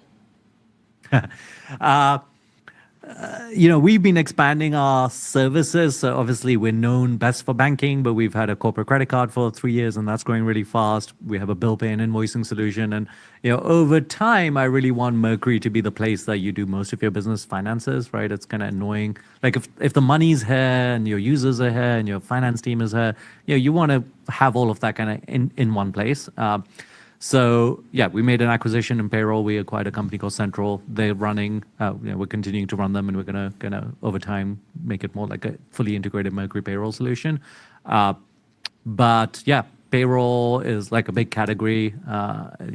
It's kind of annoying right now when you're using a payroll provider. You have to send money. It kind of sits around for 4 days before it shows up on your employees. And Central's done a really good job with kind of AI first. Like they have this whole interface where you can do a ton of things in Slack, and we're kind of taking some of that learning and putting it in our own kind of command launch. Yeah, is the AI boom helping you sort of rethink product roadmap expansion differently than a few years ago? Like when I think about neobanks, fintech, modern technology-enabled banks, I think like you could eventually do auto loans, mortgages, consumer. You could do all sorts of the insurance. There's so many different products in the financial technology world. I know that there's incredible value to Focus. At the same time, there's this foundational unlock in being able to move very quickly into new markets. How are you wrestling with that tension? I think number one, we want to talk to our customers and see what they really want. I don't want to like invent things that they might want, kind of thing. It's definitely accelerating. I think the two vectors are like, A, it accelerates software development. It doesn't necessarily make like kind of the more financial, like it doesn't make lending that much better, faster or whatever. Maybe you could underwrite a little better, but there's still like kind of limitations. But you can build software, especially new software, much quicker. So definitely thinking about that, and like we're already seeing an acceleration in kind of new software launches we're doing. I think the other thing that's kind of interesting is, interfaces tend to get cluttered over time, but AI has a decluttering effect. Like you can kind of personalize it to someone's need. And like, I really think the future is people are not trying to do a specific thing, but they kind of just talk about a problem. They're like, hey, I just need to make payroll, like, help me think it through, kind of thing. So you can go like a level above, like solve the problem rather than like be like a feature, which I think like has a decluttering effect to interfaces.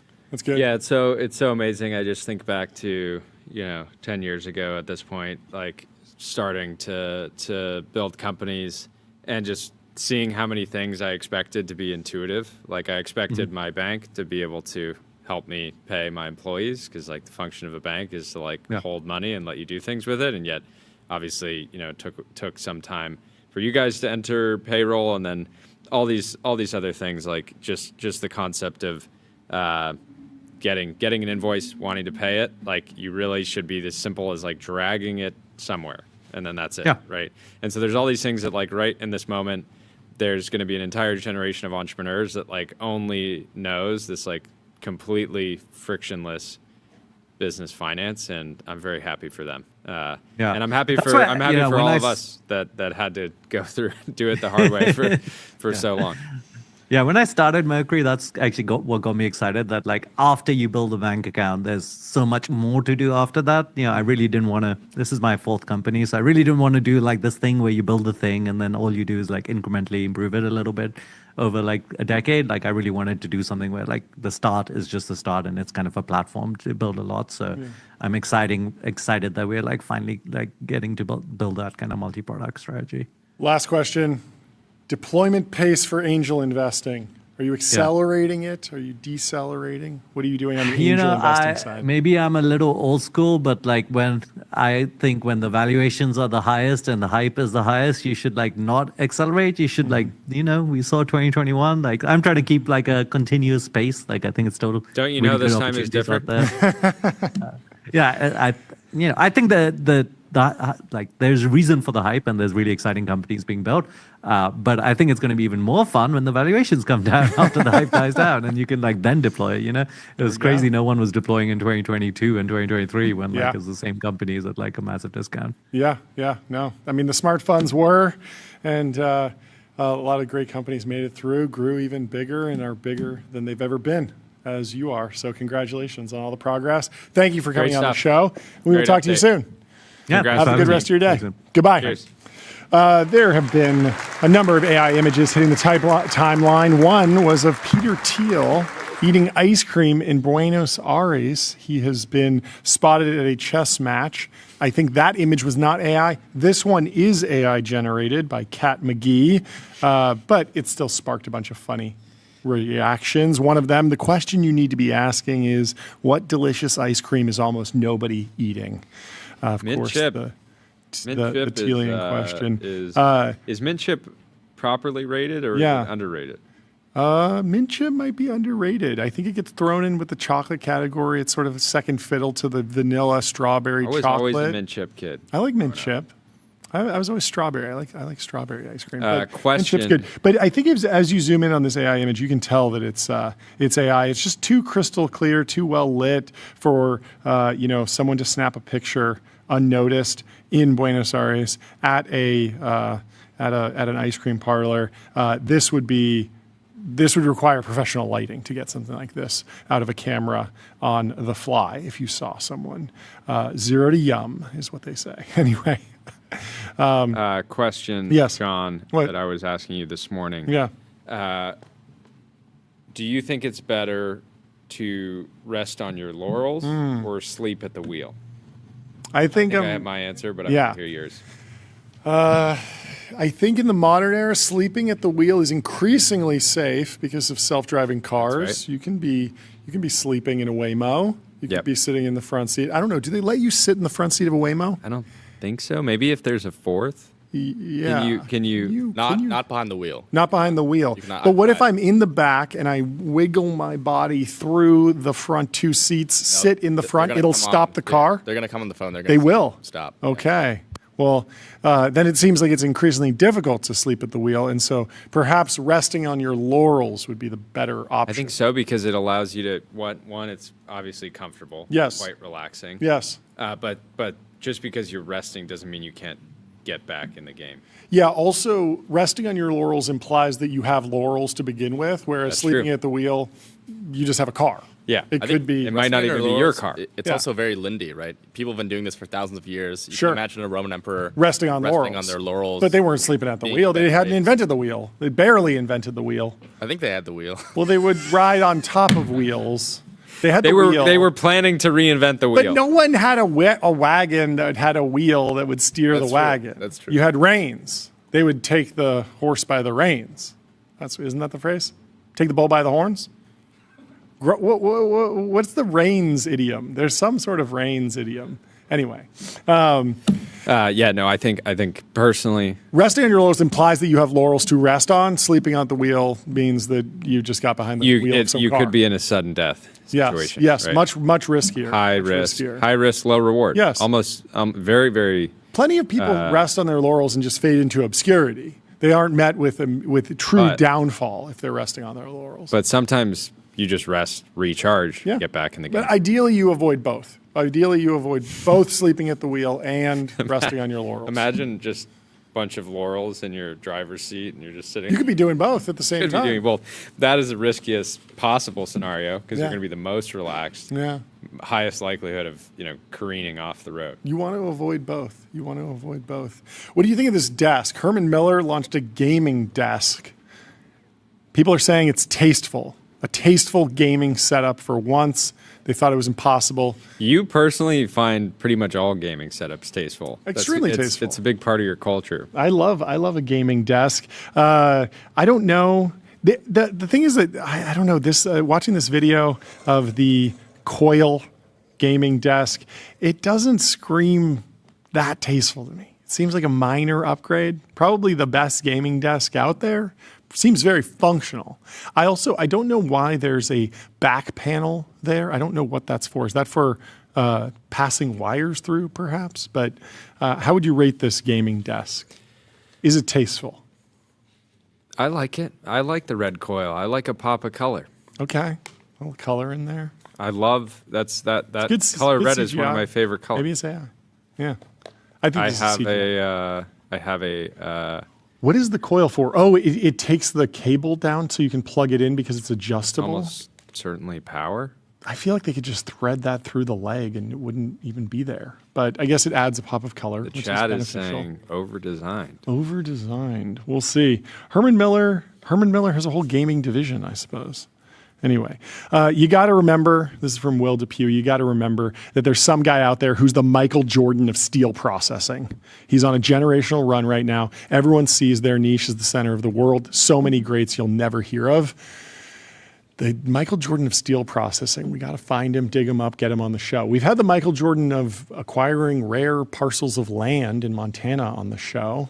We got to have him fantastic. back on. He's got to be pretty excited for this upcoming round of IPOs. Data center build-outs? A lot of I don't know.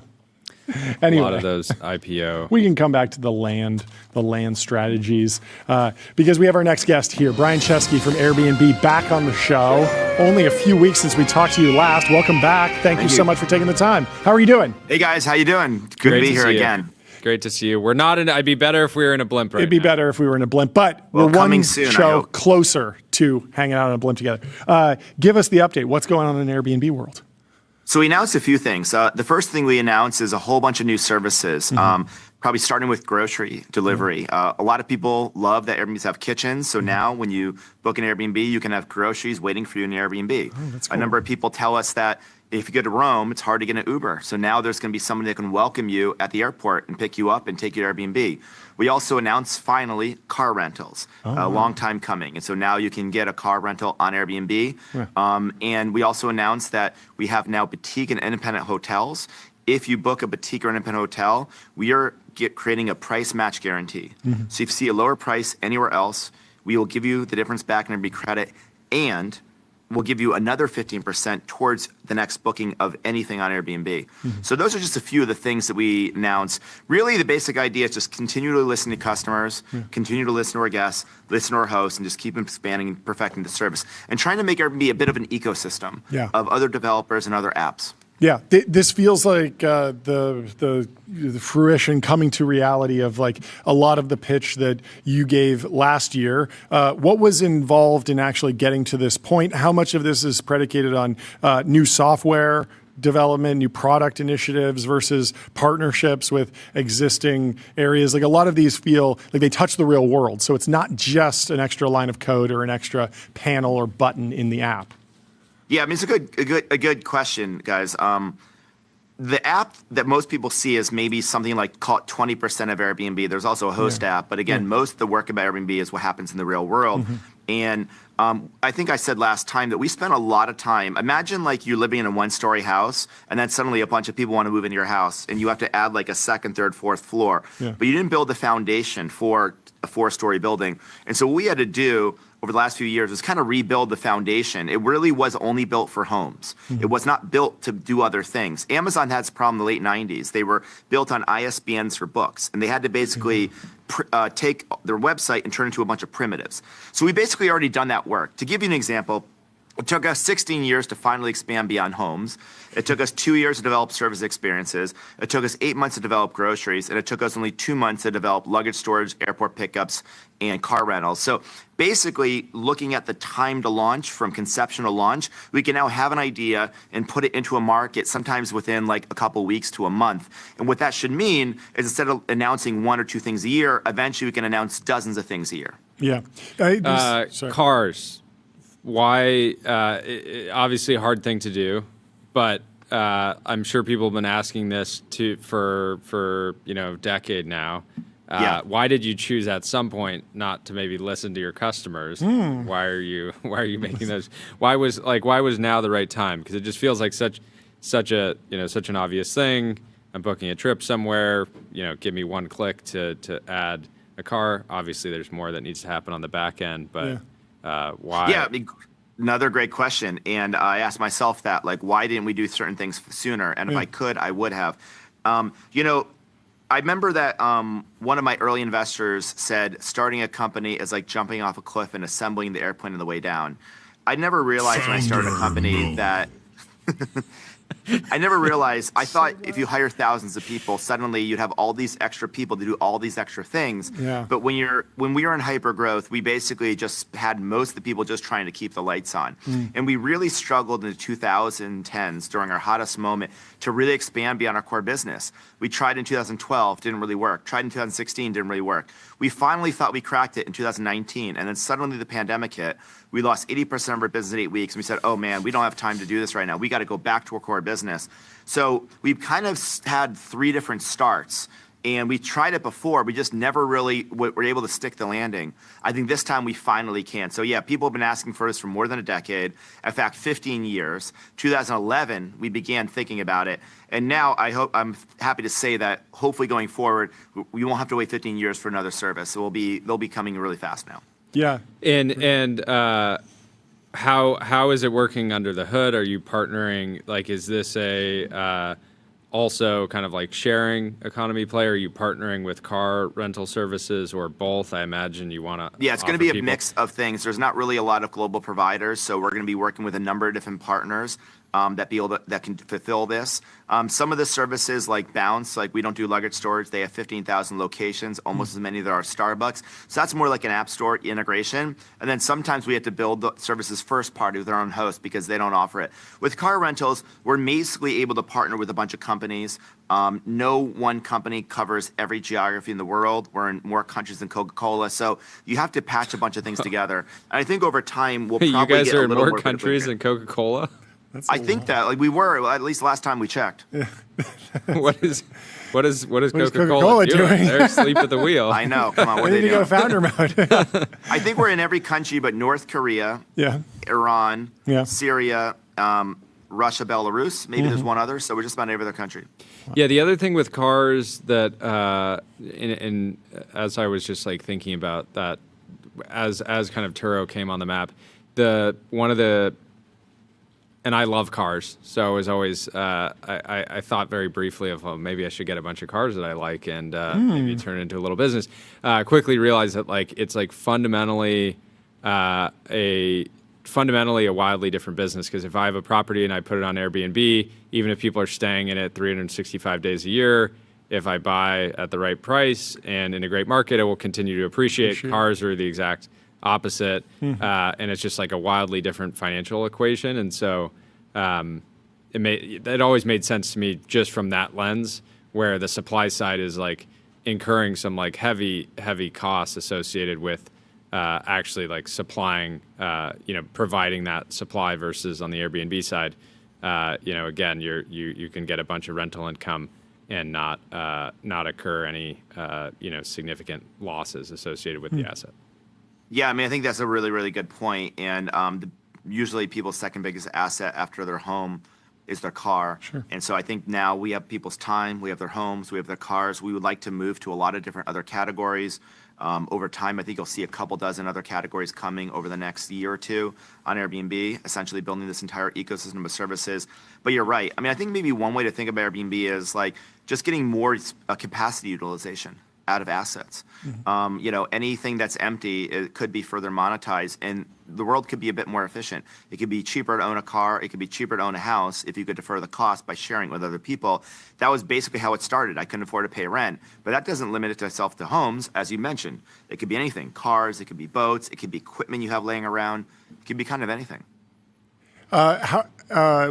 How do you think about the previous services that have tied into Airbnb? Was there ever a power law distribution in those any few services? We've talked about fitness trainers when you're in a town, or private chefs, or anything that can add to an experience, a kayaking tour, a hiking tour. Yeah. Was there a power law distribution in those? Are you seeing breakout successes in those? Like what's the shape of that side of the business these days? Yeah, so basically we learned two things with these services. I'll talk about service and experiences. Yeah. There are 3 services. We launch at 10, 3 breakout hits. The 3 breakout hits are photography. A lot of people want photos on their vacation. That's right. And obviously, if you're a family of 4, like one of you's not in the photo, or you're giving your camera to someone else, and you want to remember these trips. So having a professional photographer take your photos for 30 minutes, it's a pretty reasonable cost. That's very popular. Yeah. Chefs, chefs are not as popular in very urban areas, but like let's say you go to Lake Tahoe, Yep. you have a big kitchen, maybe you have groceries, maybe you don't want to cook. Yeah. A chef could come over. There's not a lot of restaurants there.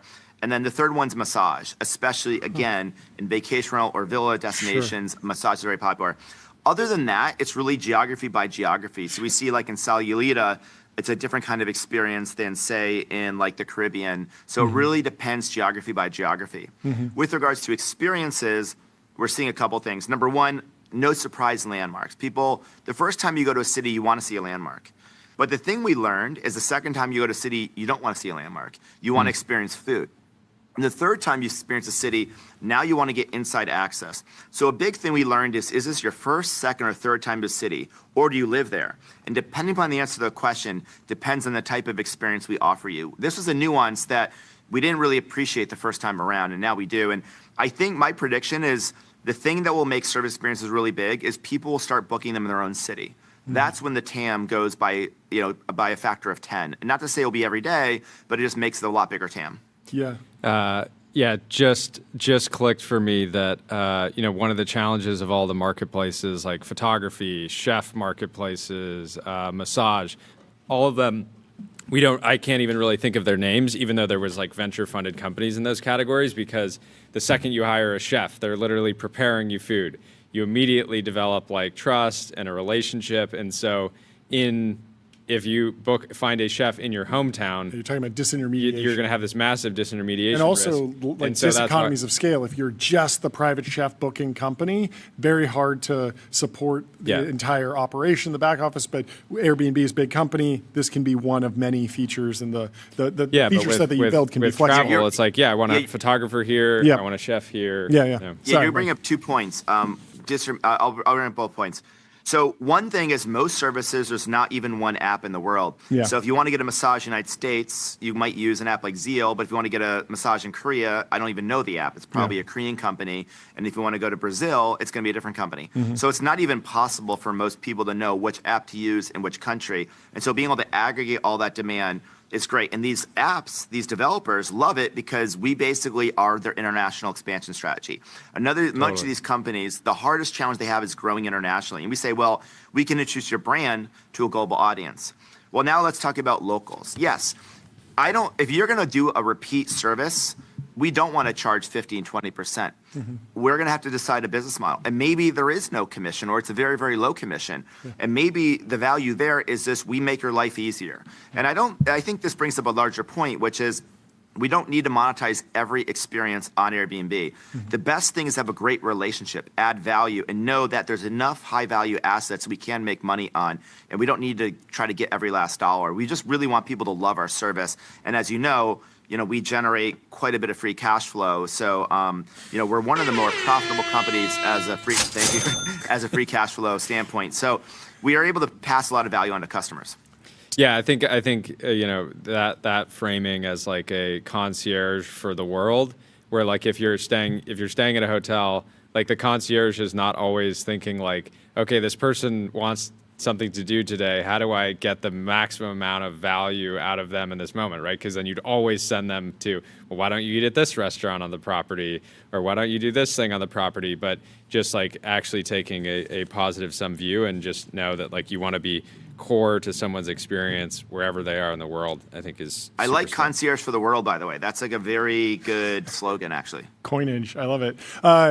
It's all yours. Maybe this is a random pivot, but the total solar eclipse is happening August 12th, 2026. I want to know, it feels like it's driving a lot of travel broadly. And I want to know, like, do these special events? Say, first of all, like, I feel like every time there's like one of these things, it's like, this will never happen again for 600 years. And then it happens in like 2 years. No. It's a very specific band. That happens every single year, but there's a lot of things. So a couple of years ago, it happened in Texas, and this time it's happening in Greenland, Iceland, Portugal, and Spain. And so there is a lot of travel, and I've heard stats from other companies. And I'm just wondering about these like big events.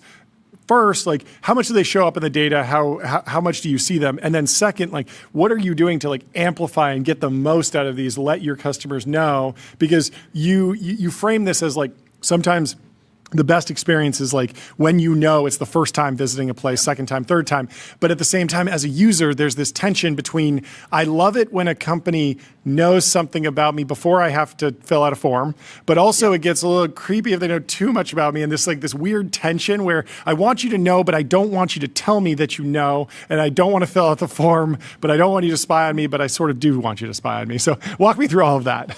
Okay, so yeah, two parts. I'll do the solar eclipse, and then we'll talk about essentially personalization without being creepy, maybe is the point. Yeah. Okay, so on the solar eclipse, in 2024, I think it was the spring, or I don't know when it was in 2024, we were able to see a heat map. So yes, you saw in the data, and we were able to see a heat map of the exact path of the solar eclipse. And you could look at a heat map of all of our bookings, and anyone that was in that line of the eclipse, you saw a massive increase in bookings. When the Taylor Swift Eras Tour came out, you could literally follow the tour from the data on Airbnb. When the World Cup came in Paris, the Olympics came in Paris, 700,000 people stayed in Airbnb. That's like 8-9 Olympic stadiums worth of people. In Milan, 200,000 people stayed in Milan or Cortino for the Olympics earlier this year. The World Cup's coming up in Mexico, US, Canada. We're expecting that to be the biggest event in Airbnb history. You're actually hitting on a really key point. Maybe the reason Airbnb exists is this weird phenomenon where people list their homes for an event.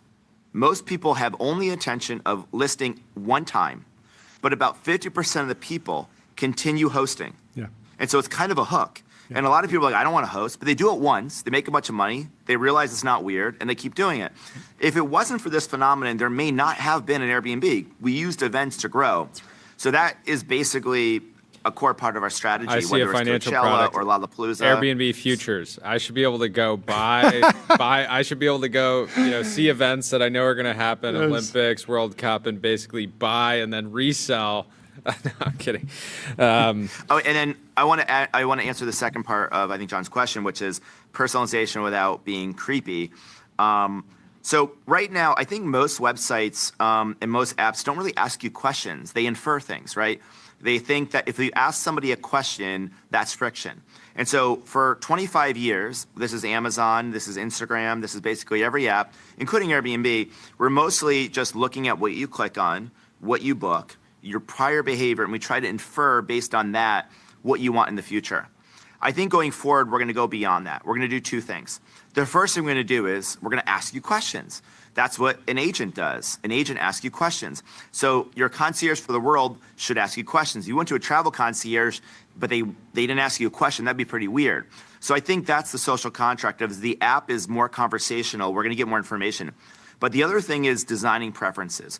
We found that people are fine giving us their information if they know why, where it's going, that it's vaulted, and what we're going to do with it. So we're going to develop a preferences panel. Like we announced today, one of the things I'm most proud of is the design of our privacy page. Most people, they either don't care about the privacy page and like the people that it's like their entry-level work, or they make it, sometimes they even make it purposely hard. But then ultimately that erodes trust. So we're making preferences. I want to basically build a preferences library where we show you, here's all the stuff we know about you. Do you want to edit anything? Do you want to add it? And here's what we're going to show to whom. And you can say, show this to the host. This is only available to an agent. This no human can see. It's vaulted, but the app can see it. And then eventually maybe it's encrypted. So that's kind of where we want to go. 2034 total solar eclipse in Egypt. You can stand at the pyramids and watch it. Book your Airbnb futures. I'm gonna go and offer cash today. You should start buying property all over I love it. Egypt. Exactly. Last question. Nigeria, What's the last major fitness or health unlock that you've had? And then we'll let you go. Oh, very good question. Fitness or health unlock. Could be a habit, could be a supplement, could be anything. Great question. Sleep protocol. Actually, okay. If you're I've been taking creatine 5 grams since I was like 17. But I read that they did some studies that if you didn't get a good night's sleep, you can take up to 20 grams of creatine and you are nearly as alert as if you got a full night's sleep. And I don't know. It seems to work. And so if you don't get a good night's sleep, instead of taking a normal dose of creatine, take a much higher dose. The only other thing I'd say is for those listening, I'm a big fan of compound movements. I think the most important exercise, if you only do One is the squat. and I'm very focused on that. Sorry, Brian. I don't mean to laugh at you. We have these sound effects. So, John, talk. It makes it sound like this. Can you push? It makes my voice sound like this. And Jordy was doing it to you during that last bit, and it sounds ridiculous. You're saying, yeah, I really like compound lifts. Compound lifts. Well, that's good. That's exactly how I'd want to be able to say it when I'm talking about squat. Oh, by the way, before we go, I just want to tell you something. Please. Are you guys still interested in doing the Blimp experience? Absolutely. Yes, 100%. We're ready. We're ready. We packed our bags. So we've been already. talking to brands. We've been talking to people, and I want you to know that we're going to make this happen. I'm very excited. We're going to make it happen. The team is pumped up right now. Everyone's fired up. We're fired up. Congrats to the whole team on all the new releases. It's, congratulations. Thank you very much, guys. Great progress. Fantastic. Always fun. Have a great rest of your day. Congratulations. Goodbye. Yeah, first so chat unfortunately, guest. the first chat guest, very fitting. Yes. So unfortunately, the chat effect, the guest cannot hear it. only you can, and the two of us. But we're gonna keep using it strategically. It's a really good effect. I was so skeptical when you launched these buttons. I was like, can we get the comedic timing to work? Will it hit? Turns out we can. Yes, it's working beautifully. Well, our next guest, get that button ready, because I think we're going to be using it again. It's Marcus Malone from Minted, New York. Did I say your last name correctly, or did I mispronounce that? Botched. It's Botched. Milioni. Milioni, I'm sorry. Yeah, I've been getting Malone my whole life, Sorry. so it's fine. I'm used to it. It was written sort of tiny on my sheet, but dude, it's incredible to an finally have honor you on the show. Way overdue. Yes. I've been following your thanks for journey having for me. a long time now. You've been absolutely on a tear, and we're excited to have you. Since it's your first time, zoom out for us. Zoom out background. for us. All that stuff. All right, so I don't know how far back you want me to go. Let's go all the way to the lax days, at least. All right, so I played lacrosse in college. I played at St. Joe's University in Philly. There, moved to New York. After I graduated, I was working at a smaller regional bank doing commercial real estate debt. Yeah. Until like a year or a few months into COVID. As COVID started, Minted kind of spawned after I was posting on social media, Instagram, TikTok. Were you just doing your own around accounts first, or were you thinking like I'm gonna build something, or was it experimental? Like, what was the actual flow? Well, I was a little bored during COVID. I was at my parent's house. I thought I was. You didn't love regional banking? We love regional banking here.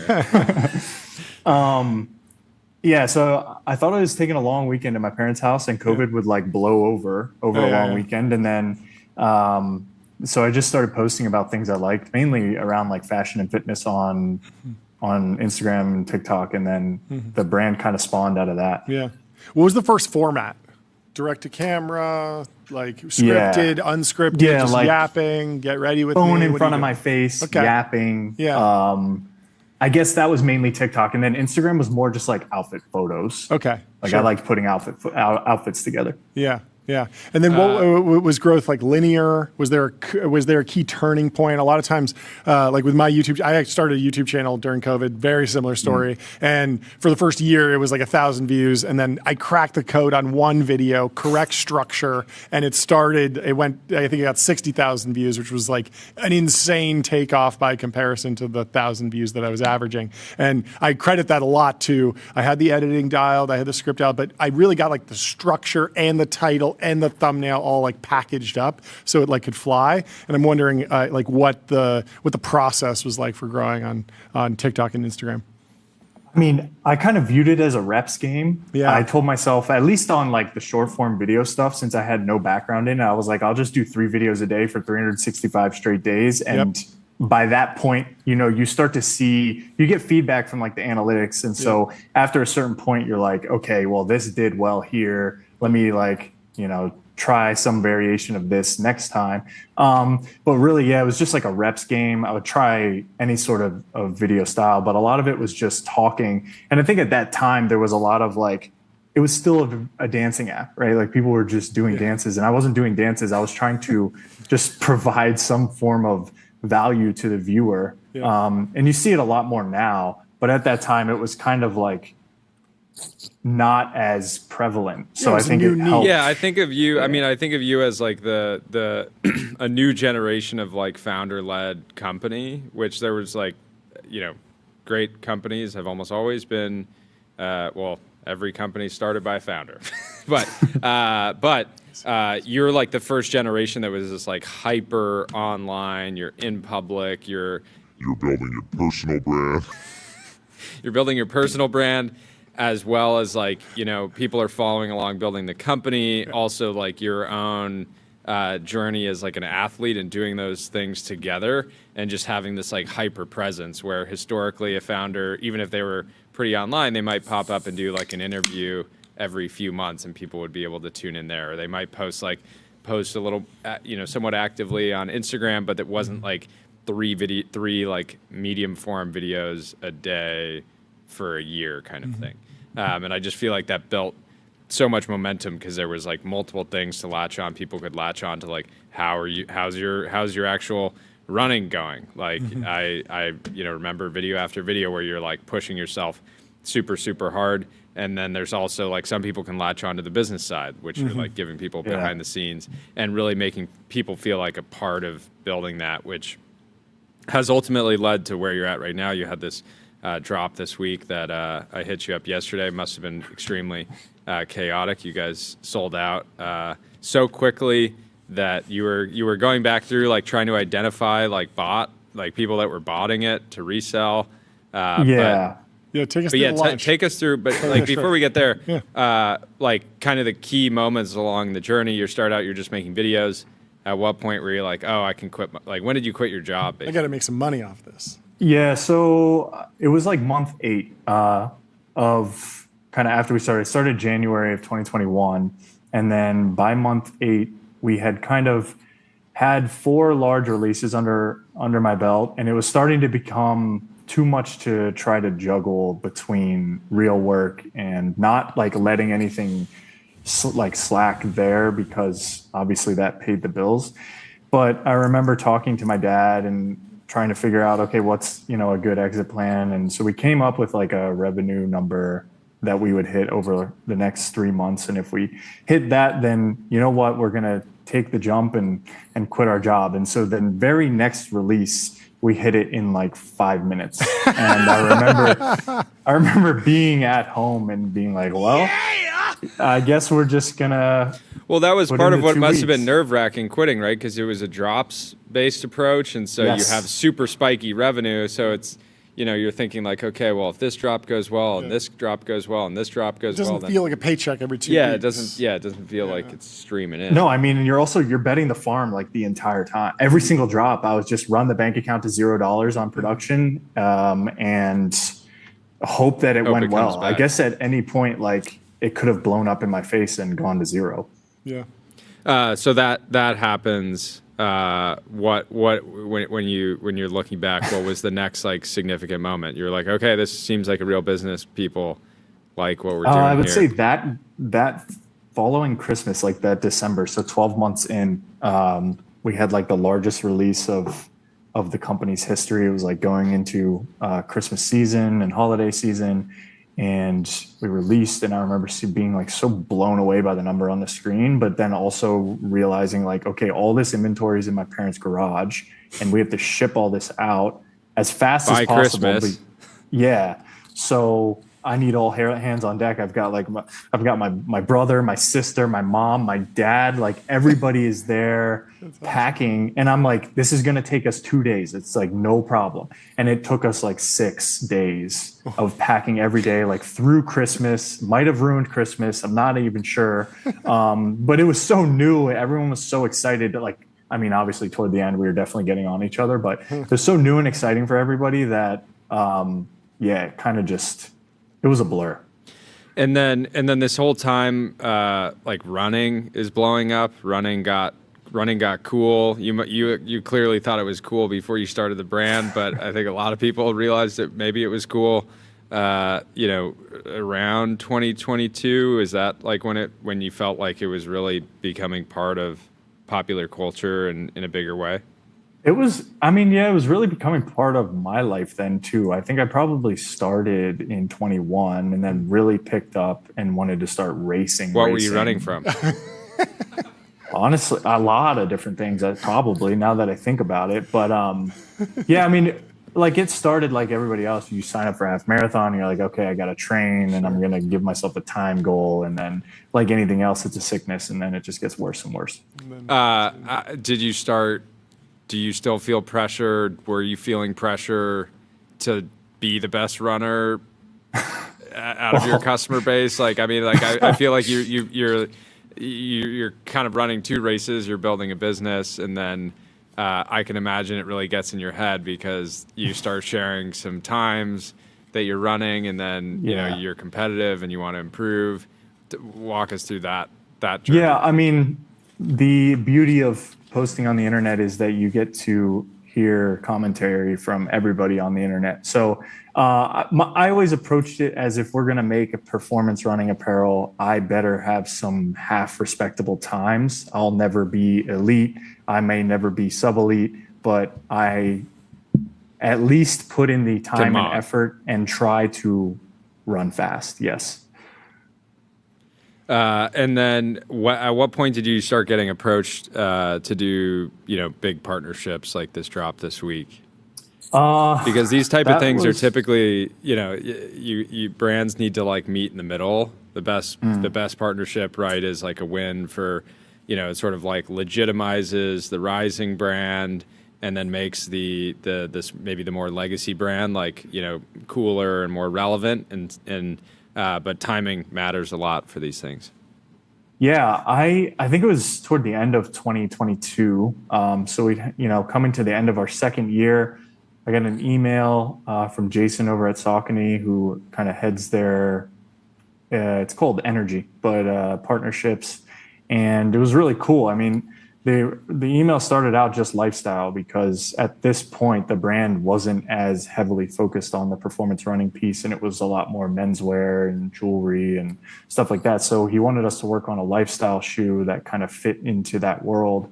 And then when they brought us up to Boston, I kind of pitched the idea of, well, we should do a running shoe too, because we run and we're also making performance apparel. And so it was lifestyle first, then the running shoe came, and then now we've had two running shoes. And then how are you thinking about beyond running? Like, what are there other categories that you're particularly excited about, or do you want it to be a brand that can exist anywhere that your kind of like idealized customer goes? Yeah, I look at, an athlete spends a lot of time outside of sport. And so I think that being able to provide products like, as I call them, off court is important. But from like a performance sporting side of things, I think we're really focused on running right now. But I'm interested in a lot of the endurance sports. Cycling is very interesting. But for right now, just the running piece. How are you thinking about like growing the business? It's such an interesting origin story, because it's not, okay, I was in business school, I raised money, I went to a design firm and set up an DTC website. Like, that era existed, and there were a couple companies that made it through, a lot of companies that we've talked about that didn't quite make it or wound up selling off at a discount. And it feels like at some point, if you're not already there might be like a crossroads of like, are you going to take a run at being, the next Nike, raise as much money as possible, retail footprint all over the world, and like go crazy, or more family business, compound slowly, grow, do things tastefully. And there's obviously like a whole gradient of pathways in between. But what feels natural to you? It's hard to say. We're bootstrapped now in year 5. And obviously, like, take it all the way. Let's hit the gong. Take it all the way. We're hitting the gong for that. The gong for the anti-fundraise. You love to see it. So obviously, like, it caps what you can do and how big you can do certain things. But I mean, in my mind, I want the brand to be as big as possible on like a global scale. I don't think when you're trying to build something like that, going slow and building a really strong foundation is a bad thing. I don't think us being almost handicapped in the bootstrap way from a money standpoint is a bad thing. Look at the last month. You had Airbnb pivot to being, Allbirds pivot to a neo cloud. You have Everlane, sell to Sheen. Examples of high growth. If you're doing anything like cool in apparel and you're executing well, you're going to grow quickly. But high growth appears to be entirely at odds with like building a lasting consumer lifestyle brand. Yeah, I mean, I think there's a playbook where you just turn on the Meta ads faucet and just like throw money at it, right? But I mean, we do very, very, very little advertising at all. I mean, we're really just, I would say 99.5% organic. And that feels like a really nice, strong foundation where if we want to turn on the paid advertising, it just makes our life a little bit easier because we're building a brand that people know, and you're not just like getting fed ads all the time and then you end up buying it and you have no real like affiliation with the brand. Yeah. And the worst CPMs you'll ever have are when there's no brand awareness. Like every year you delay that, it gets, the economics probably gets stronger and the TAM gets even bigger. How are you thinking about bots? What is a do not buy decoy listing? Explain to me like how all this fits together in the modern era. Yeah. So, I mean, when their shoe is anticipated in that way, like we saw it with the Speed 4, which was the first shoe we released, we got slammed with the bots. And it's people submitting orders for 30 pairs. They want to resell them a lot of the time. And so this time I took to Twitter before the release and called upon people who have either like bought it in the past or are current botters to try to get a little focus group together to figure out how I could jam up the bots. So I'll give you the sauce on what I did. I had those 2 decoy listings on there because I guess, the bots don't look at the screen. They're just going right to checkout. And so I had those be the correct listing, naming, structure, everything. And then the real listing, the one with the green border, had none of the real terminology associated with the shoe on the listing or in the kind of like the metadata. And it seemed to work. I would say like 99% of the orders were manual. Some people did bought it, but it was very easy to catch and then go ahead and cancel those orders. So wait, what was on the decoy pages though? You should have sold like sand for like $1,000, like $200 a pound. We had it so that the shoes were like 10,000 pounds. You couldn't get a shipping rate because they were so heavy. So you would get to checkout and then the whole thing would break. Oh. That is brilliant. It's really clever. I feel like this cat and mouse game is going to go on forever. Yeah, having like hype and way more demand than supply is like is a blessing for a brand, but it is such an interesting challenge because you want to get your product. You don't benefit at all from shoes selling at 2-3 times whatever it is in the secondary market, and so like your entire focus has to be on like how do you get the shoes to the actual people that are a part of building this brand with you. And it's there's probably like has anybody built like software to help with this? It's a pretty niche problem because most brands are like, we'd be happy to sell out with bots immediately. But it feels like there's like a software product there. You can go the raffle route where like, you can collect entries and like pre-charge cards $1, and then if they win the raffle. I think like people like the idea of first come, first serve. And if you get in there, you enter your card information, you get past the age captcha, like you are rewarded with the shoe. And the raffles in talking to a bunch of people who buy sneakers and are a part of that stuff, it just takes a lot of the fun away from releases like that. So try to keep it as pure as possible. How are you thinking about NVIDIA earnings? John, you're laughing, but Marcus has a dedicated account where he just talks about Marcus. Yeah, but he's been live with us while the earnings dropped. I know. Does anyone have any numbers? Yes, they beat on top line and bottom line. EPS of 187. Revenue came in at 81.6 billion. Double B, and the stock's down 2.4%. No, it's popped back up. Maybe, I don't know. It's jumping around. Just as Take-Him predicted. Plan Truster over there. NVIDIA earnings live. Are there any IRL events that are small right now that you think have the seeds or are showing promise of becoming the next, run club? Like we went through like the padel and pickleball booms, and I'm wondering if you're tracking anything that feels like could be a source of communities in cities, something outdoors, or I don't know, anything in that realm that's like run club shaped that's really small right now, but shows like, oh, there's some deep interest there. That might go somewhere. I don't know where, but it's at least popping up on your radar now. I don't know if I'm like the best to answer that question. I'm not too sure. I stick to running. Yeah. I see people go on group bike rides. Okay. They seem like a lot of fun. You go on a 50-mile ride, you stop halfway, get a coffee and like a donut with your friends, and then you bike back, and it's like, you're exercising, you're out in nature. That, I don't have a bike, so I can't participate. But if I were to do another group activity outside, it would probably be that. Jordy's been getting really into the LARPing, the live action role playing, where you dress up in a full suit of armor and you just thrash on each other with swords and flails. I haven't been getting into it personally, but I've been sending you videos of there's some I'll send you after this. John has a helmet. He's ready to LARP. There's this account where they have like LARPing, like pretty high skill LARPing going on, where they're hitting each other legitimately so hard. I'm like, you're gonna give each other concussions, but it seems like it's fair play. Not with this helmet on. I'm good to go. I think I've seen some of that stuff. That might be maybe we get like a little tech version of that going. How big's the team these days? 3 people.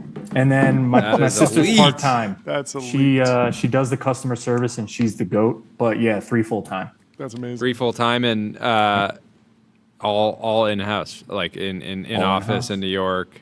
How what is how are you thinking about supply chain? Like you're making some stuff in New York from what I recall, but I imagine you're making it all over. Yeah, a lot of the performance stuff is made over in China. The shoes were Indonesia. That's a Saucony factory, so that's not us. Jewelry, Italy. Yeah. I mean, we're kind of spread out, but we have a lot of good manufacturing partners. I would like to bring some more of those pieces here to the U.S. I think it's just we're not super agile, as a company. So switching a factory overnight isn't really possible, and there's a whole like resampling and reproducing process that would need to go into that. So we're focused on like catching up to the fashion calendar right now, because right now we've been behind since day one. We've been behind, and we kind of release when we can. But this year we will catch up to the calendar and be releasing products in the proper weather. Is that a double-edged sword? That'd be good. It's like, hey, we have a winter coat in August. Oh, we've done it. I've done hoodies in the middle of August. Yeah. Wait, but is that a double-edged sword where like if you're the only hoodie that's going on sale in the summer, like at least it's like not a noisy time and you're not getting crowded out, and so maybe there's a benefit or silver lining? No, it feels bad. It feels bad. It feels bad. Yeah. You don't want to do that. You don't want to do that. That's funny. When you say like the calendar, are you just talking about the seasons, or are there specific moments where all the brands, sort of coalesce around like this is the day or this is the week when like fall collections go on sale, or like how precise are we being? Because I know that there's a whole fashion runway show circuit, but I'm not tapped in enough to know if there's a real cycle to it or a logic. Yeah, I don't think it's that crazy for like the performance stuff. I think you want to hit like spring, summer, fall, winter. Yeah. And even that is a little more relaxed. Like you can kind of do it based off when people start training for certain things or how the weather is shifting. But, there are times if you want to do stuff around the World Marathon Majors, then you kind of have to like prep for that. And a lot of those start, October, November. Yeah. So yeah, I mean, depending on what you want to hit from like an event standpoint, that kind of shifts stuff because it does get cooler then, but you're still releasing, obviously tanks and stuff that you're running in to stay cool. But yeah, I mean, spring, summer, fall, winter for the most part is good enough. Yeah, that makes sense. Are you a nominative determinism guy? The chat thinks you're basically a millionaire. Marcus Millionaire. Marcus Millionaire. Yeah, I don't know. There's fate. I guess on paper, yeah, the company would be worth. Yeah, that's fantastic. Well, congratulations on all the progress. Yeah, great to finally have you on the show, and just congrats to your team of 3 on accomplishing what would be difficult for even a team of 300. It's super impressive. Yeah. Thank you. I appreciate both of you. Thanks for having me on. Yeah, great to see you. Thanks for hopping on. Talk soon, dude. Talk to you soon. Congrats again. Yep. Jensen Huang talked about the quarter that NVIDIA just had. He said the build out of AI factories, boo, the largest infrastructure expansion in human history, yay, is accelerating at extraordinary speed. Yay. Not a fan of the AI factory terminology, but good that there is progress being made. Agentic AI has arrived, he says, doing productive work, true. Generating real value, true. And scaling rapidly across companies and industries, also true. Lots of good stuff. NVIDIA net income, it rose to $42.96 billion. They almost hit $43 billion. Not too bad. A year earlier, they were doing just $18.8 billion in net income. Huge increase. Really wild. Really wild. Printing. Definition of printing. All good news. The stock is sort of up and down, basically flat, but NVIDIA revenue jumped 85% to $81.62 billion from $44 billion last year, the company said. Shocking. Yeah, great stuff. In the timeline, you know who? Steve Wozniak crushed his commencement speech. Well, we have to debate this to see, was he actually a good communicator? Is he setting the tone correctly? But we should still play the clip of Steve Wozniak, the co-founder of Apple, at Grand Valley State University, because he talked about AI, and unlike Eric Schmidt, he did not get booed off stage. He actually got cheered for his comments. Wait, this was, who was it, Tyler? Steve Wozniak? No. Shots fired. I'm a big fan of Steve Wozniak. I love the Woz. Shots fired. Let's play the clip from Grand Valley State University on Instagram here. Can we play this from the beginning? Months. It might loop back, but he's doing bits. He's getting laughs. You all have AI. You all have AI. Actual intelligence. Oh, mic drop. Knee slapper.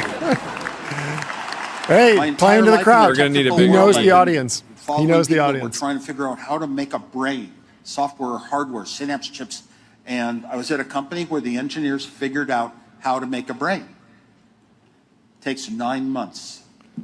Yeah, knee slapper. But he knows the audience. He's delivering the right thing. Is he AGI pilled? Is he super intelligence pilled? Probably not. But it is, regardless, I think it's potentially the right framing for the crowd. It's knowing the audience, and that is a way to bridge to a broader conversation about AI, a broader conversation about how humans fit into a post-AGI world. I don't know. We'll have to go watch the full clip eventually. Let's close it out with this video from Tyler that we can pull up. Okay. What is this? This is the video I was referencing with Marcus. I'm very concerned about these gentlemen and what they're doing. Pull it up.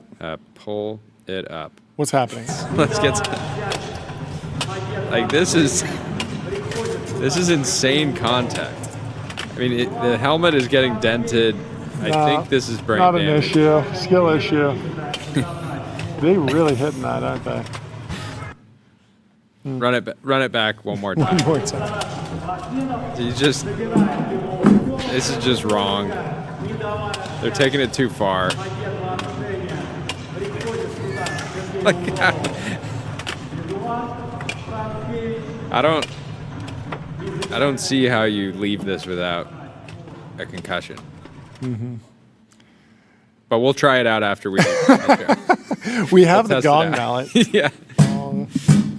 That seems like it would do some damage. Thank you for tuning in with us today, folks. It has been the Panel honor Sandberg.